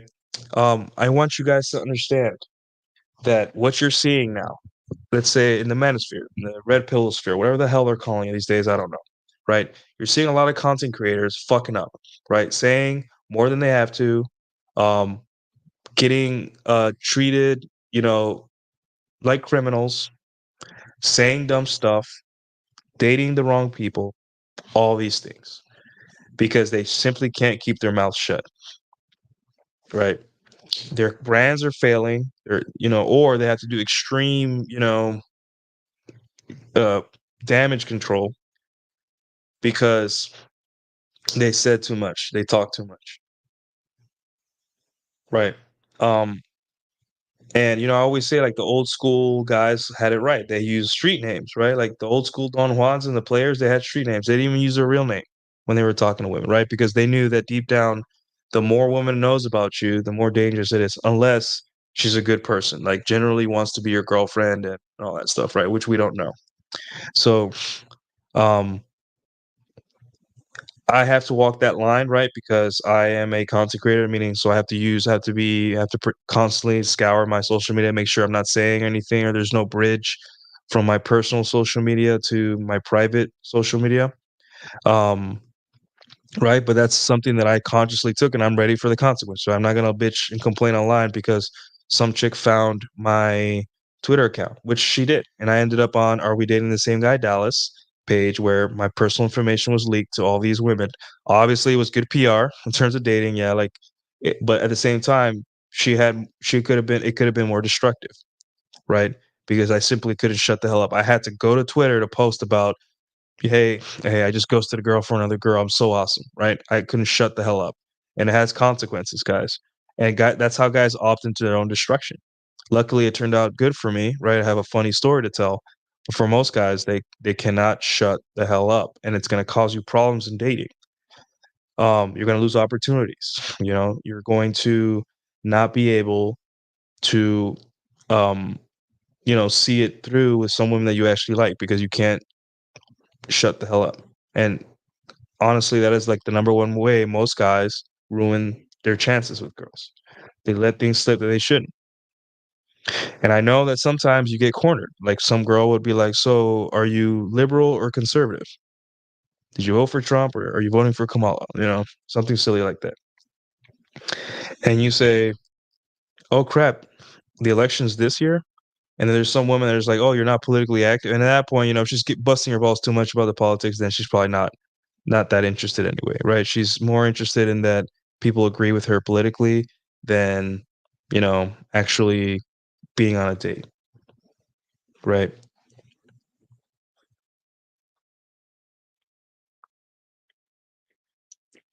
Exactly, Serial. I go on Twitter Spaces and hear 7 dudes tell their entire life story to a 135-year-old girl. Yeah. And these guys have their real names on Twitter and stuff like that. I'm like, wow. Yeah, Instagram is a dating site. It's not meant for strong thoughts. Yeah, it's silly. It's like it's meant for girls to post their little thirst traps, It's not meant for you to be discussing politics, right? Unless that's your brand and that's like what you do for a living, right? Um, so yeah. Good thing of it, like spoiling a movie or video game, only you're spoiling your life. Exactly. That's a great way to put it, right? Like imagine if you're playing a video game and somebody walked in and said, "Hey, this happens. This protagonist does this or this person dies," right? You'd be mad at them. You'd be like, "What the hell? I wanted to enjoy this," right? You're doing the same thing when you're on a date with a girl and you tell her literally everything. Now, how much you tell her in the beginning, it depends on the culture, depends on your age bracket, depends on everything, right? Like I personally, I like to tell women what I do for a living, right? I like to tell women um uh where I live, right? All these things help me. They've always helped me in the past, right? Um they give me that edge over other men, right? Because I do live in a very nice area. However, I don't really reveal like what's something I don't reveal about myself. You don't talk about your exes, right? No guy should talk about their unless I mean, bring it up in passing. Yeah, I had an ex that was from there, cool, and then you move on. Um, I don't talk about if I'm having a bad day, right? I don't talk about if I'm having going through something difficult in my life, a family member passing or something like that. I simply, keep it quiet, right? There's people on social media. I think social media is a diary. It's not. It's not a diary, right? But they want it to be, right? I guess they don't get enough attention from people in their real life, and they need people to, yeah. So, all right, all right. I'm gonna make an IG with just photos of me and my MOTF. What's MOTF mean? Bessie must have talked today, but some of this is just general advice. You don't know people, even if you think you do, keep the talk focused on what matters. Yeah. Business, right? Business is business, right? Don't always be revealing too much about yourself. Keep it quiet. Also, people don't really care that much about your personal issues anyway. You volunteering that information is only detrimental, right? Volunteer personal information to people that can solve your problems if you needed them, right? Not to people that don't care or would use it against you. Most people just don't care. So don't talk to your girl about your side. Yeah, don't. Oh, mattress on the floor. Oh, yeah, that's funny. Forgot it's an inside joke. Yeah. Remember, guys, mattress on the floor only game only works if you actually have to live on a mattress on the floor. If you lost everything, it transforms you as a person, right? You just stop giving a fuck. But if you have the means, everything's going well in your life, then mattress on the floor game is not going to work for you, right? It is what it is. Well, yeah, guys. All right, floor is open. You guys are welcome to ask me whatever. I already pretty much covered everything. Most guys opt to their own destruction at every level, right? Um, Stop being stupid. Use a little discipline. When you do make a mistake here and there, forgive yourself. Acknowledge it. Hey, this was stupid. I made a mistake. It happens. You are human. You're not infallible. But at the same time, try your best. Have a little bit of discipline, right? There are so many ways you can screw it up.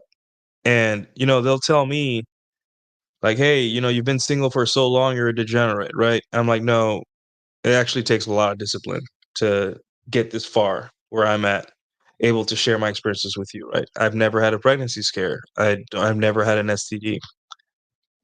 How does that happen? It's because I'm disciplined. I'm smart. I know what the fuck I'm doing, right? There are slip ups. There are times where I'm like, man, I shouldn't have done that. I shouldn't have done this, right? But I immediately come to, and it's not something that gets out of control. I make a mistake. I say, well, I made a mistake, right? Um, it's tough, right? There are things catch you off guard. You will fall for girls. You will meet your dream girl, right? You will meet your dream girl, and your dream girl will only want to have sex with you. And how do you manage that, right? A girl that you think is perfect for you, right? This dream girl, right? It's in quotations, right? There is no dream girl, but like in your head, right? She only wants to have sex with you. So you're constantly fighting the urge to see her in the lens of, just the fuck buddy.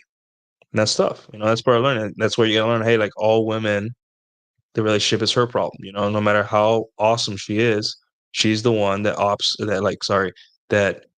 decides, hey, I want to be in a relationship. And then you decide whether you want to opt in or opt out. Right. So yeah. You talked about fogging. Elaborate further, please. Okay, so in the book, when I say no, I feel guilty. Very good book. It's on the sidebar. I recommend all guys read it. Essentially, there are techniques in order to, be more assertive, right? But not in a, like yelling and like, threatening with violence, right? I'm talking about like in a conversation, right? Where you're talking to someone you love, like let's say in this case, your wife or girlfriend. Ways to be more assertive, right? And one of those ways is fogging. Fogging is basically, they get the name from like fog, where basically you can throw rock at fog, you can drive through fog, you can't push it, you can't pull it. It's just there. Like all you can do is wait till it passes, right? There is no physical thing you can do to fog that will make it go away. It's just fog, right? So we call it fogging whenever someone says a statement and you say a statement that's incredibly neutral that doesn't move the needle in either direction, right? For example, if you say, "Hey, we're going to my sister's this weekend. Are you coming?" Right? And you say, "No, I don't want to go to your sister's." And your wife says, "Well, you promised." And how upset I get when you make a promise and you break it. And you say, "Yeah, I know that I know how upset it makes you." Or is that negative assertion? Hmm. It's been a while since I read the book, but essentially, it's a statement that like kind of makes it hard to like it's so neutral. It's like fog. It's just there. You can throw rocks at it, but no matter what you throw at fog, it's still gonna be there, and it's always gonna be like, hey, there's nothing I can say to that statement, right? Hey, we're going to my sister's. No, you promised. I can see how that makes you mad. What's your response to I can see how it makes you mad?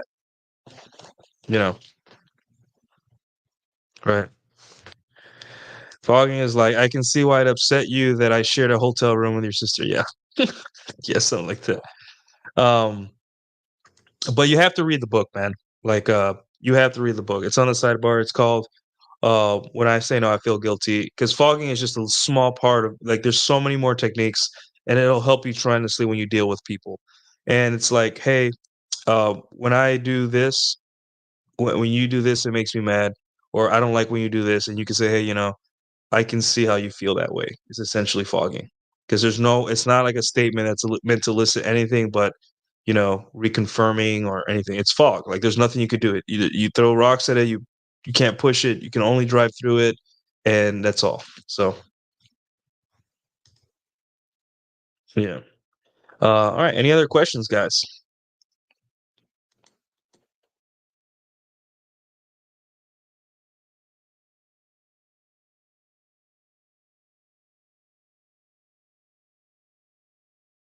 All right.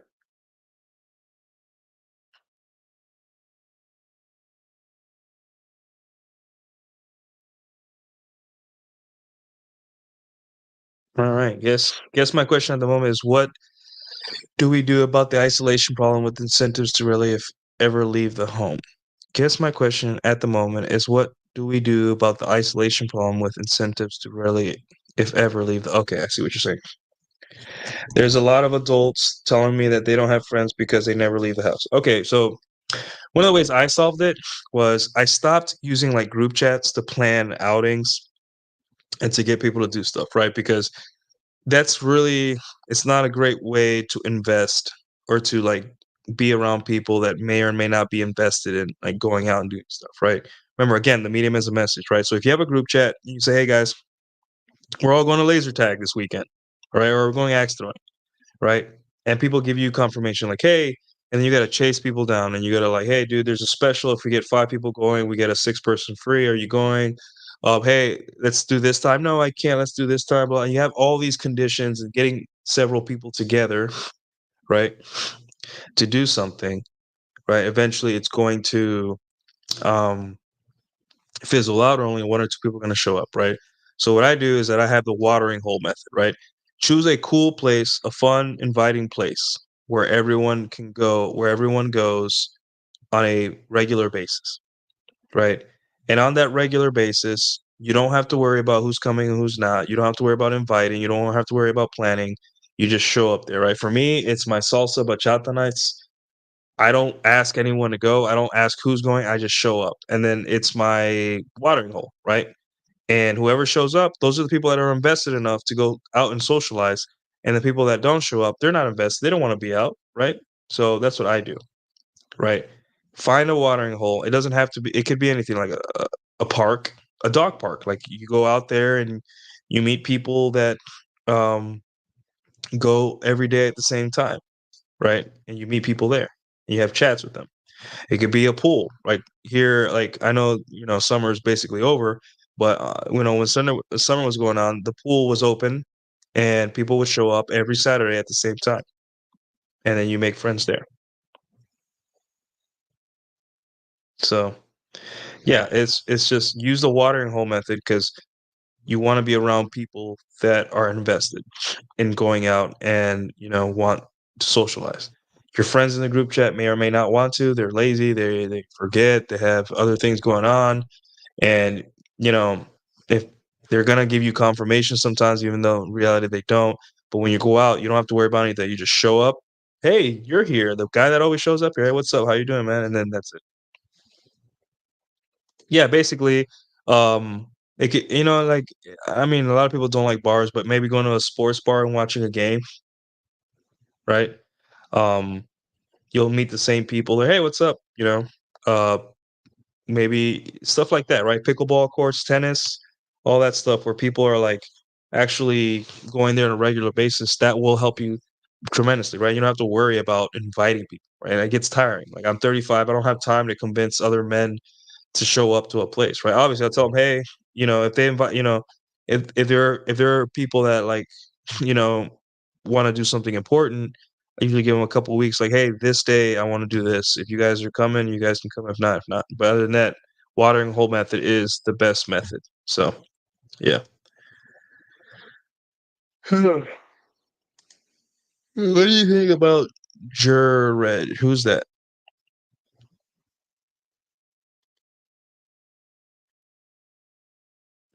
Do you think about? I don't think about that guy. I don't know who that is. So, anyways, any other questions, guys? Damn, almost 2,000 viewers. Wow, 51 viewers um on YouTube. Not bad.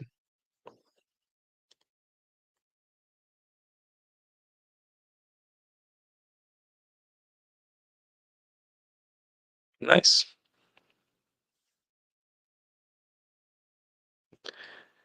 All right. Oh, look, we got a $5. Um, Thank you so much, best friend! Jean Simon LaRose for the $5 Canadian. For the last year, I used to organize a New Year Eve party in Montreal. I stopped because I burnt out. Now I do a cabin in the woods for whoever shows up. Yeah, dude, that's the best way to do it. Like, hey, I'm doing this. Whoever wants to come along, comes along. And honestly, there'll be times where you're gonna be doing it alone, right? And it's just like, yeah, no one showed up. That's okay. Medium is a message, right? If people wanted to show up and hang out with you, they would. Fabricio Santana, Nuke, have you ever done speed seduction? No. Is that like speed dating where you like sit down at a table and then move up, get to the next one, do that? It sounds fun, right? But also I don't know. It sounds tempting to do it just for fun one day, but I don't know. It's just that what do I get out of it? You know, like is it people do it for the sake of doing it or do it to actually meet people? You know, what's the catch here? So I don't know. King Macho, do you know of Brandon T. Jamal Singh? Yeah, I heard of him. He's the guy with the diapers dancing in that video, right? It's kind of funny. Freelancer, have you read The Wall Speaks by Jared? It's a good book on frame. What books do you think are good learning for frame? No, he actually blocked me. I think he's kind of a dork. He's one of those guys that wear the red pill as a skin suit, tries to make his own concepts, but like frame has been talked about for years now, right? And I would say obviously the best book on frame is Rhinestone's book, and then obviously there's plenty of essays. Rollo's essay on frame is really really good. I talked about it I think last time or 2 weeks ago. I referenced it. Really good stuff and all that. So yeah, that might be good practice for those with anxiety issues. All right. It's NLP seduction from Ross Jeffries. Uh, it sounds familiar, but the thing is, I haven't read any PUA stuff since I was like for like 10 years. I kind of started learning myself. I already talked. All right, and sharpening frame. You got to become your mental point of origin, man. That's the first step. You have to look at yourself and be like, hey, what do I want? And once I know what I want, then I could be like, whoever's along for the ride for what I want, you're along for the ride. If not, then no. And that's frame. Speed dating is invaluable for meeting cool people, but if you have no game, then it's a good way to practice. Yeah, it just seems like it's just going to be a weird group of people that do it. And I don't think like hot chicks would do it, right? So is it worth my time? Maybe just to say I did it. It seems fun, like just to, it's like a pickup basketball game, right? Like it seems fun to just go there and just have fun. But yeah, basically playing a character in public and walking up to random people, asking them what they thought about whatever we were pretending to be. Huh. Oh yeah, and Wraith just dropped a book on it too. Yep, as part of the Thor's series of dominant masculine presence. Susano Ala Richard. I think it's kind of like asking 50 women a day for their numbers just to get used to getting rejected, so the rejection becomes nothing. Yeah, rejection's tough, man. Like, I think what makes what transformed dating to something less worrisome and less anxiety ridden. It's like you got to get used to getting rejected, and realize too that like most rejection isn't even that bad. It isn't like they're they try to make it like women are like splashing their drink in your face or calling you ugly. No, they just give you like that kind of like half like like nah, I'm good, like something very like understated, right? That's what I get usually, right?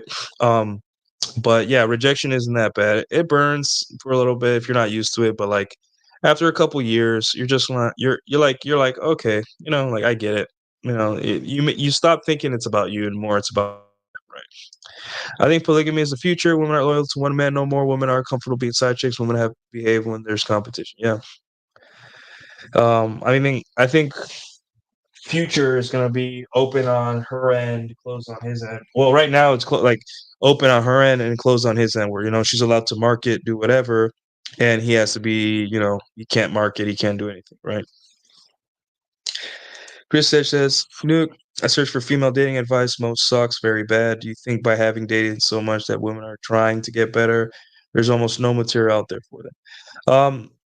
Like same reason there's no female red pill, right? It's because essentially women don't view this. They don't view self improvement the way we do, right? I've always said like, hey, the way we see astrology is how they see male self improvement, right? It's just a little silly pastime. They don't take it seriously, right? Matter of fact, they think it's a hack. A lot of them think it's a hack. Like, oh, you took testosterone, like TRT, and you got jacked. We should outlaw that because that's lying to women, right? Meanwhile, they're getting like surgeries and BBLs and boob jobs to trick us into thinking they're actually genetically gifted, right? But for the most part, uh, women aren't trying to get better, right? As a whole, no, they don't have to be. Like, why would they? Right? If you can be fat and still get attention from men, then you can be fat, right? You could just wear yoga pants, high waisted yoga pants, and the right angles, and you'll get a like on Tinder. Obviously, you'll probably catfish your date, and you'll have negative experiences, right? But for the most part, you don't have to try, right? Um, Women aren't getting better as a whole. However, right? Um, Here's the thing: the women that do like you will like you a lot, right? I think right now it's just like most girls are absolutely disgusted at the fact of being in a relationship with you. But the ones that do want to be in a relationship with you really, really do. They'll go the extra mile. They'll do anything, right?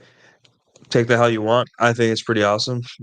I get to slay a bunch of chicks that don't care about me, that just see me as for sex. It's a sex machine. And then once in a while, a girl comes along and says, "I'll do anything it takes to be with you."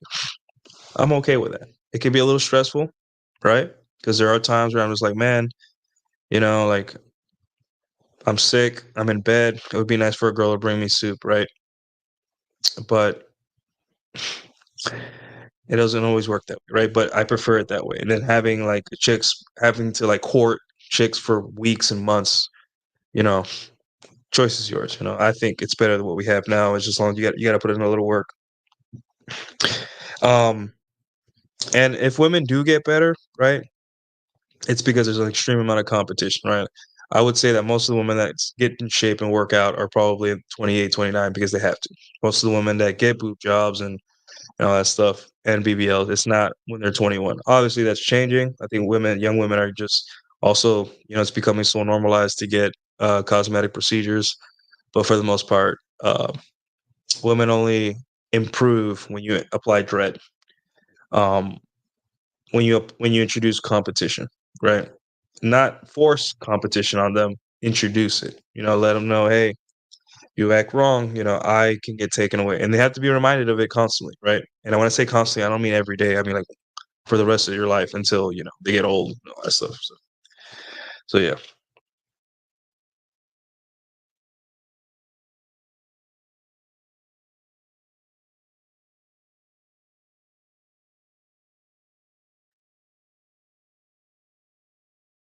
All right. The way we see astrology is the way they see self-improvement. That is a crazy statement. Never thought about it that way. Wow.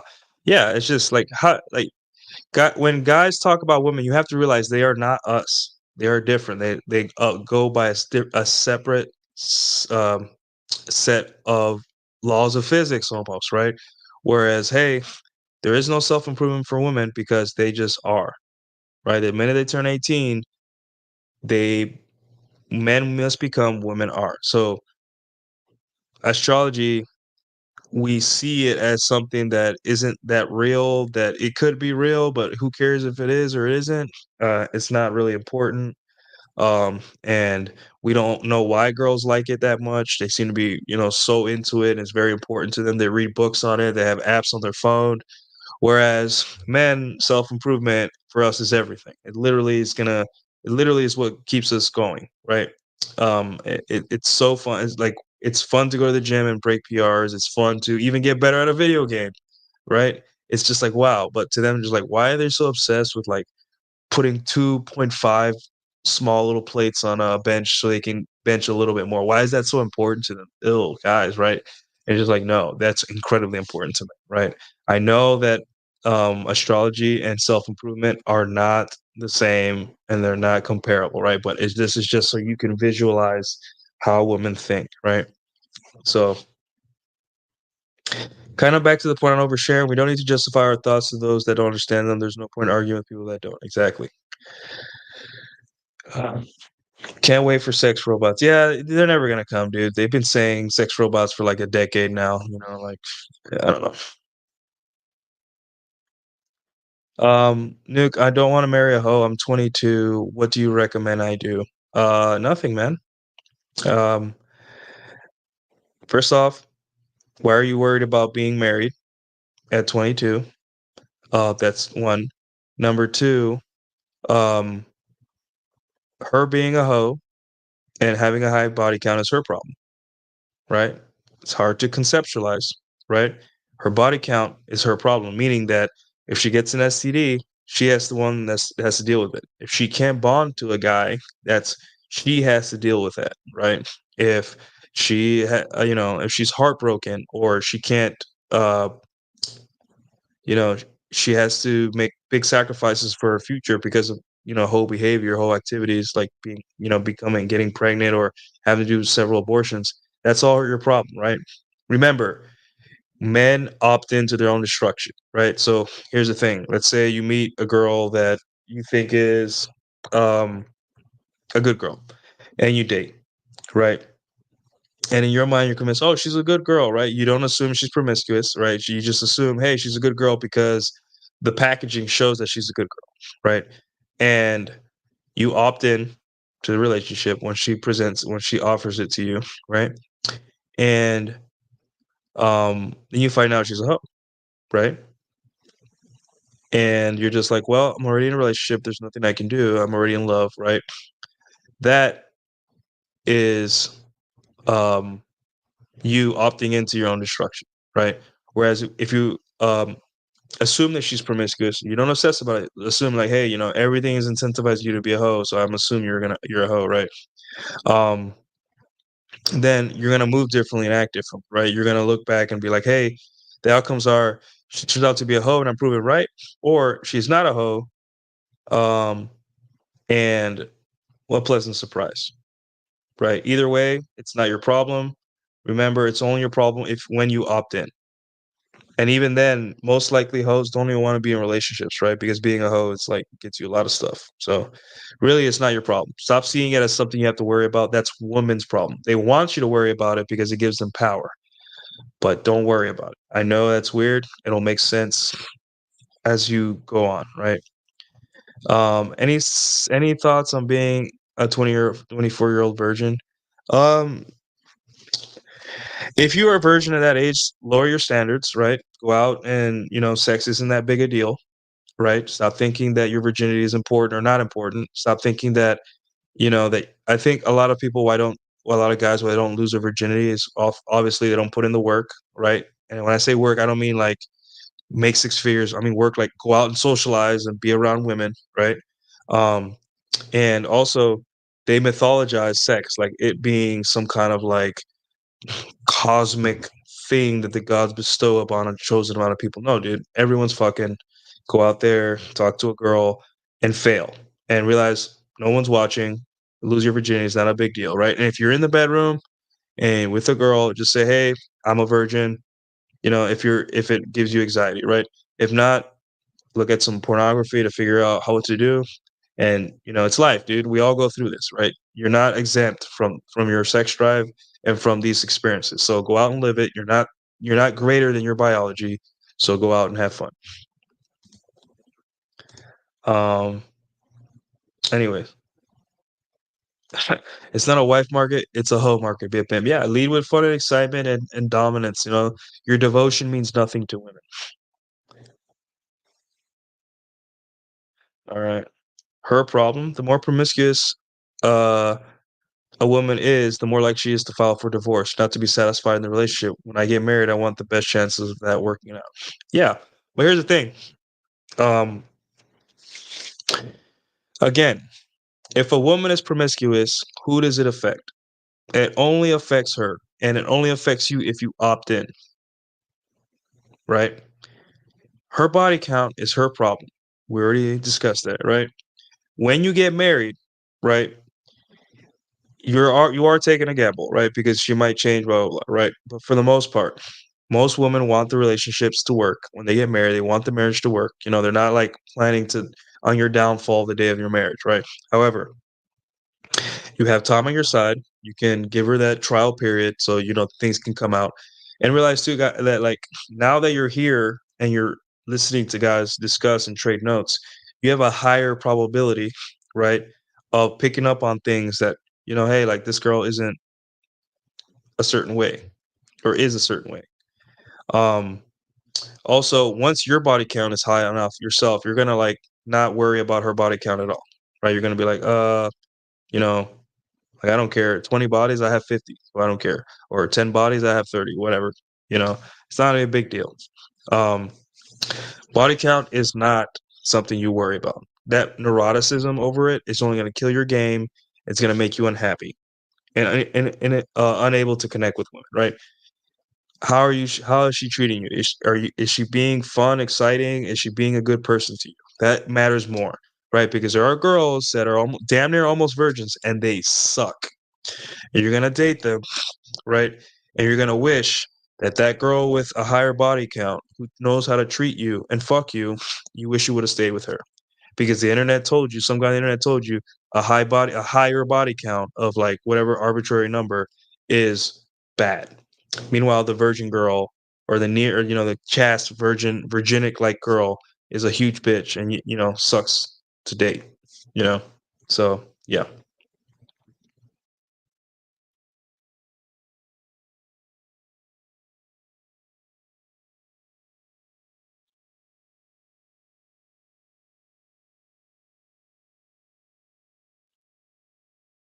Nuke, there are many radical young Catholic girls marrying at 19 today after a few months of dating the guy. Do you think these relationships will stick? I myself want to marry one. Not statistically, no, they won't. No. But, you know, everyone's got to learn somehow. You know, maybe their religion will shield them and take care of a lot of the issues that most marriages face. But statistically speaking, people that get married very, very young, it doesn't work out. But, you know, more power to them. Hey, you know, I want everyone's relationships to work out. Yeah, let me see.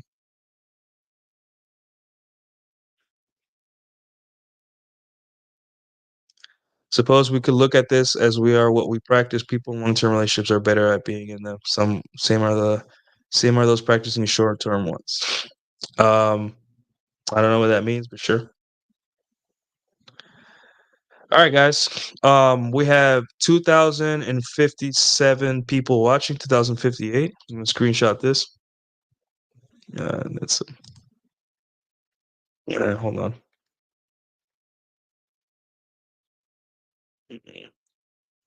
Damn it.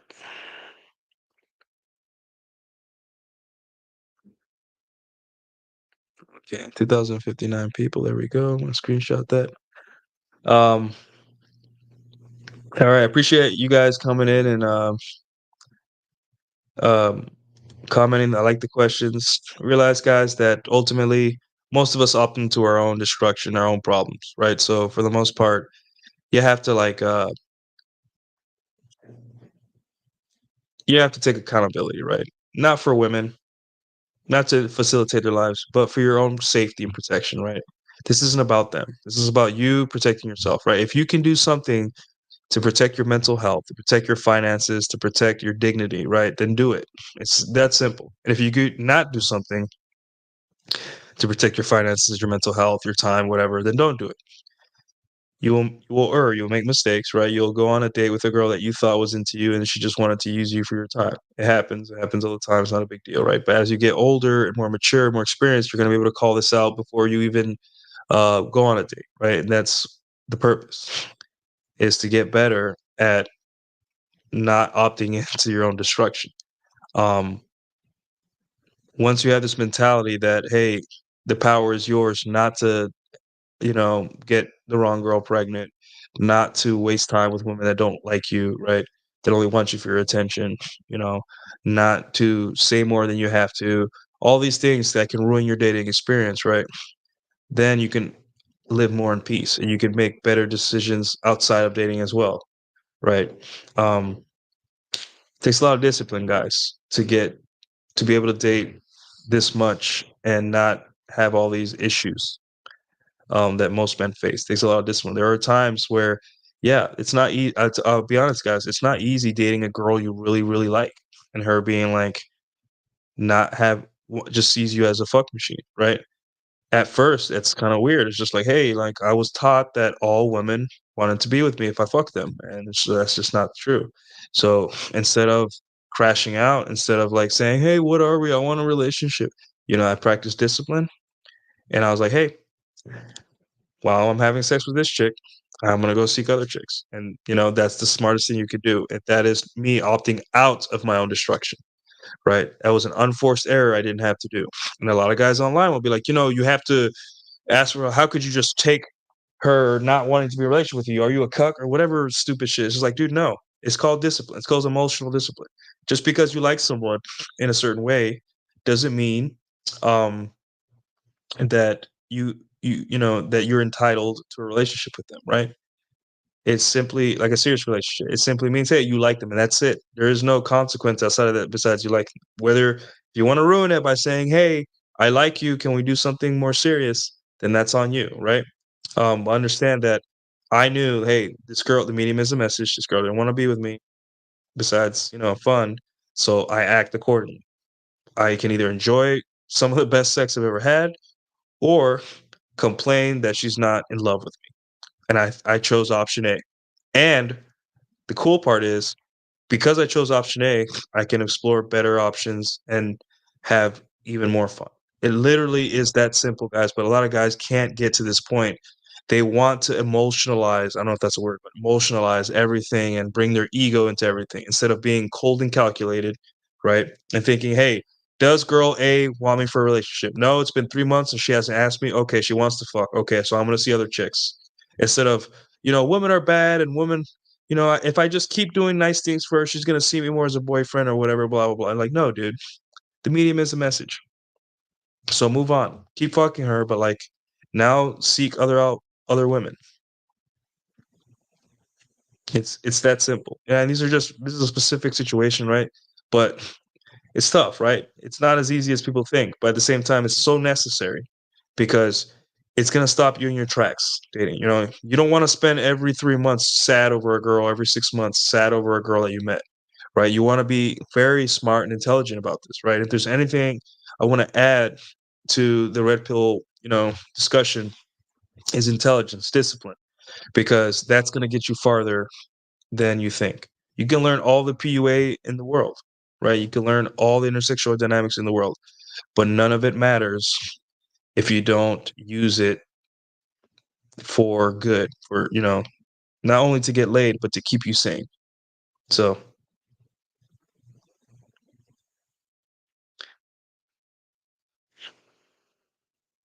never thought about that before. So many things are her problem. The only thing I do is opt in or not. Seems to be more pressure on women than they even realize their problems are their own fault. Boom. There you go, guys. Look, we just converted a guy to becoming closer to his mental point of origin. He is realizing that most things are a woman's problem, or at least not your problem, right?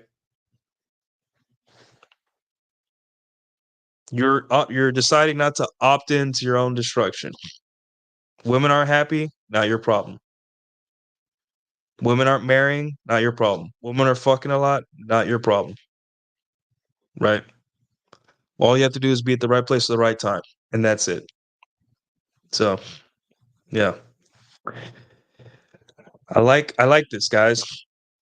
You're learning that what the red pill truly is about, and that is a positive sexual identity. What is positive about blaming yourself for stuff that's not your fault? And also blaming yourself you don't have things to solution for, right? This is the step. It's not about bitches and hoes. It's not about money. It's not about any of that. It's these statements like this, where a guy realizes, hey, a lot of the things I was told to worry about and that are my fault and I should do something about aren't actually things I should do something about. It's just people shaming me, and I need to foment a positive sexual identity so I can be happy and content and do the things I want to do. And then when it comes to the point when a girl wants to enter my frame, she'll see that I'm my own mental point of origin, and she can come along for the ride or she cannot, and that's it. It's really that simple. It's not easy, but it's simple. So glad that you came to that conclusion, my friend.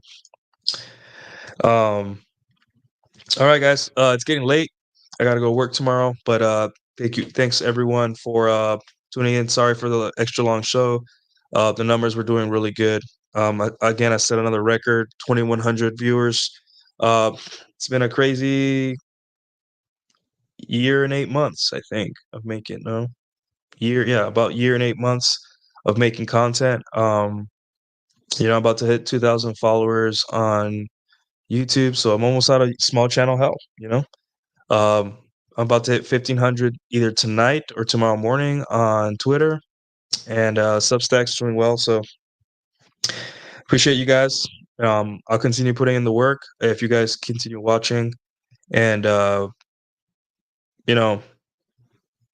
just appreciate you guys watching and taking time out of your day. So I'll talk to you guys later, and my DMs are open. But guys, if you're gonna DM me like, don't DM me for questions about your personal life, right? Just come on the stream, super chat or whatever, so I can see it and we'll tackle it here, right? But anyways, guys, thank you for your time, and I'll see you next week.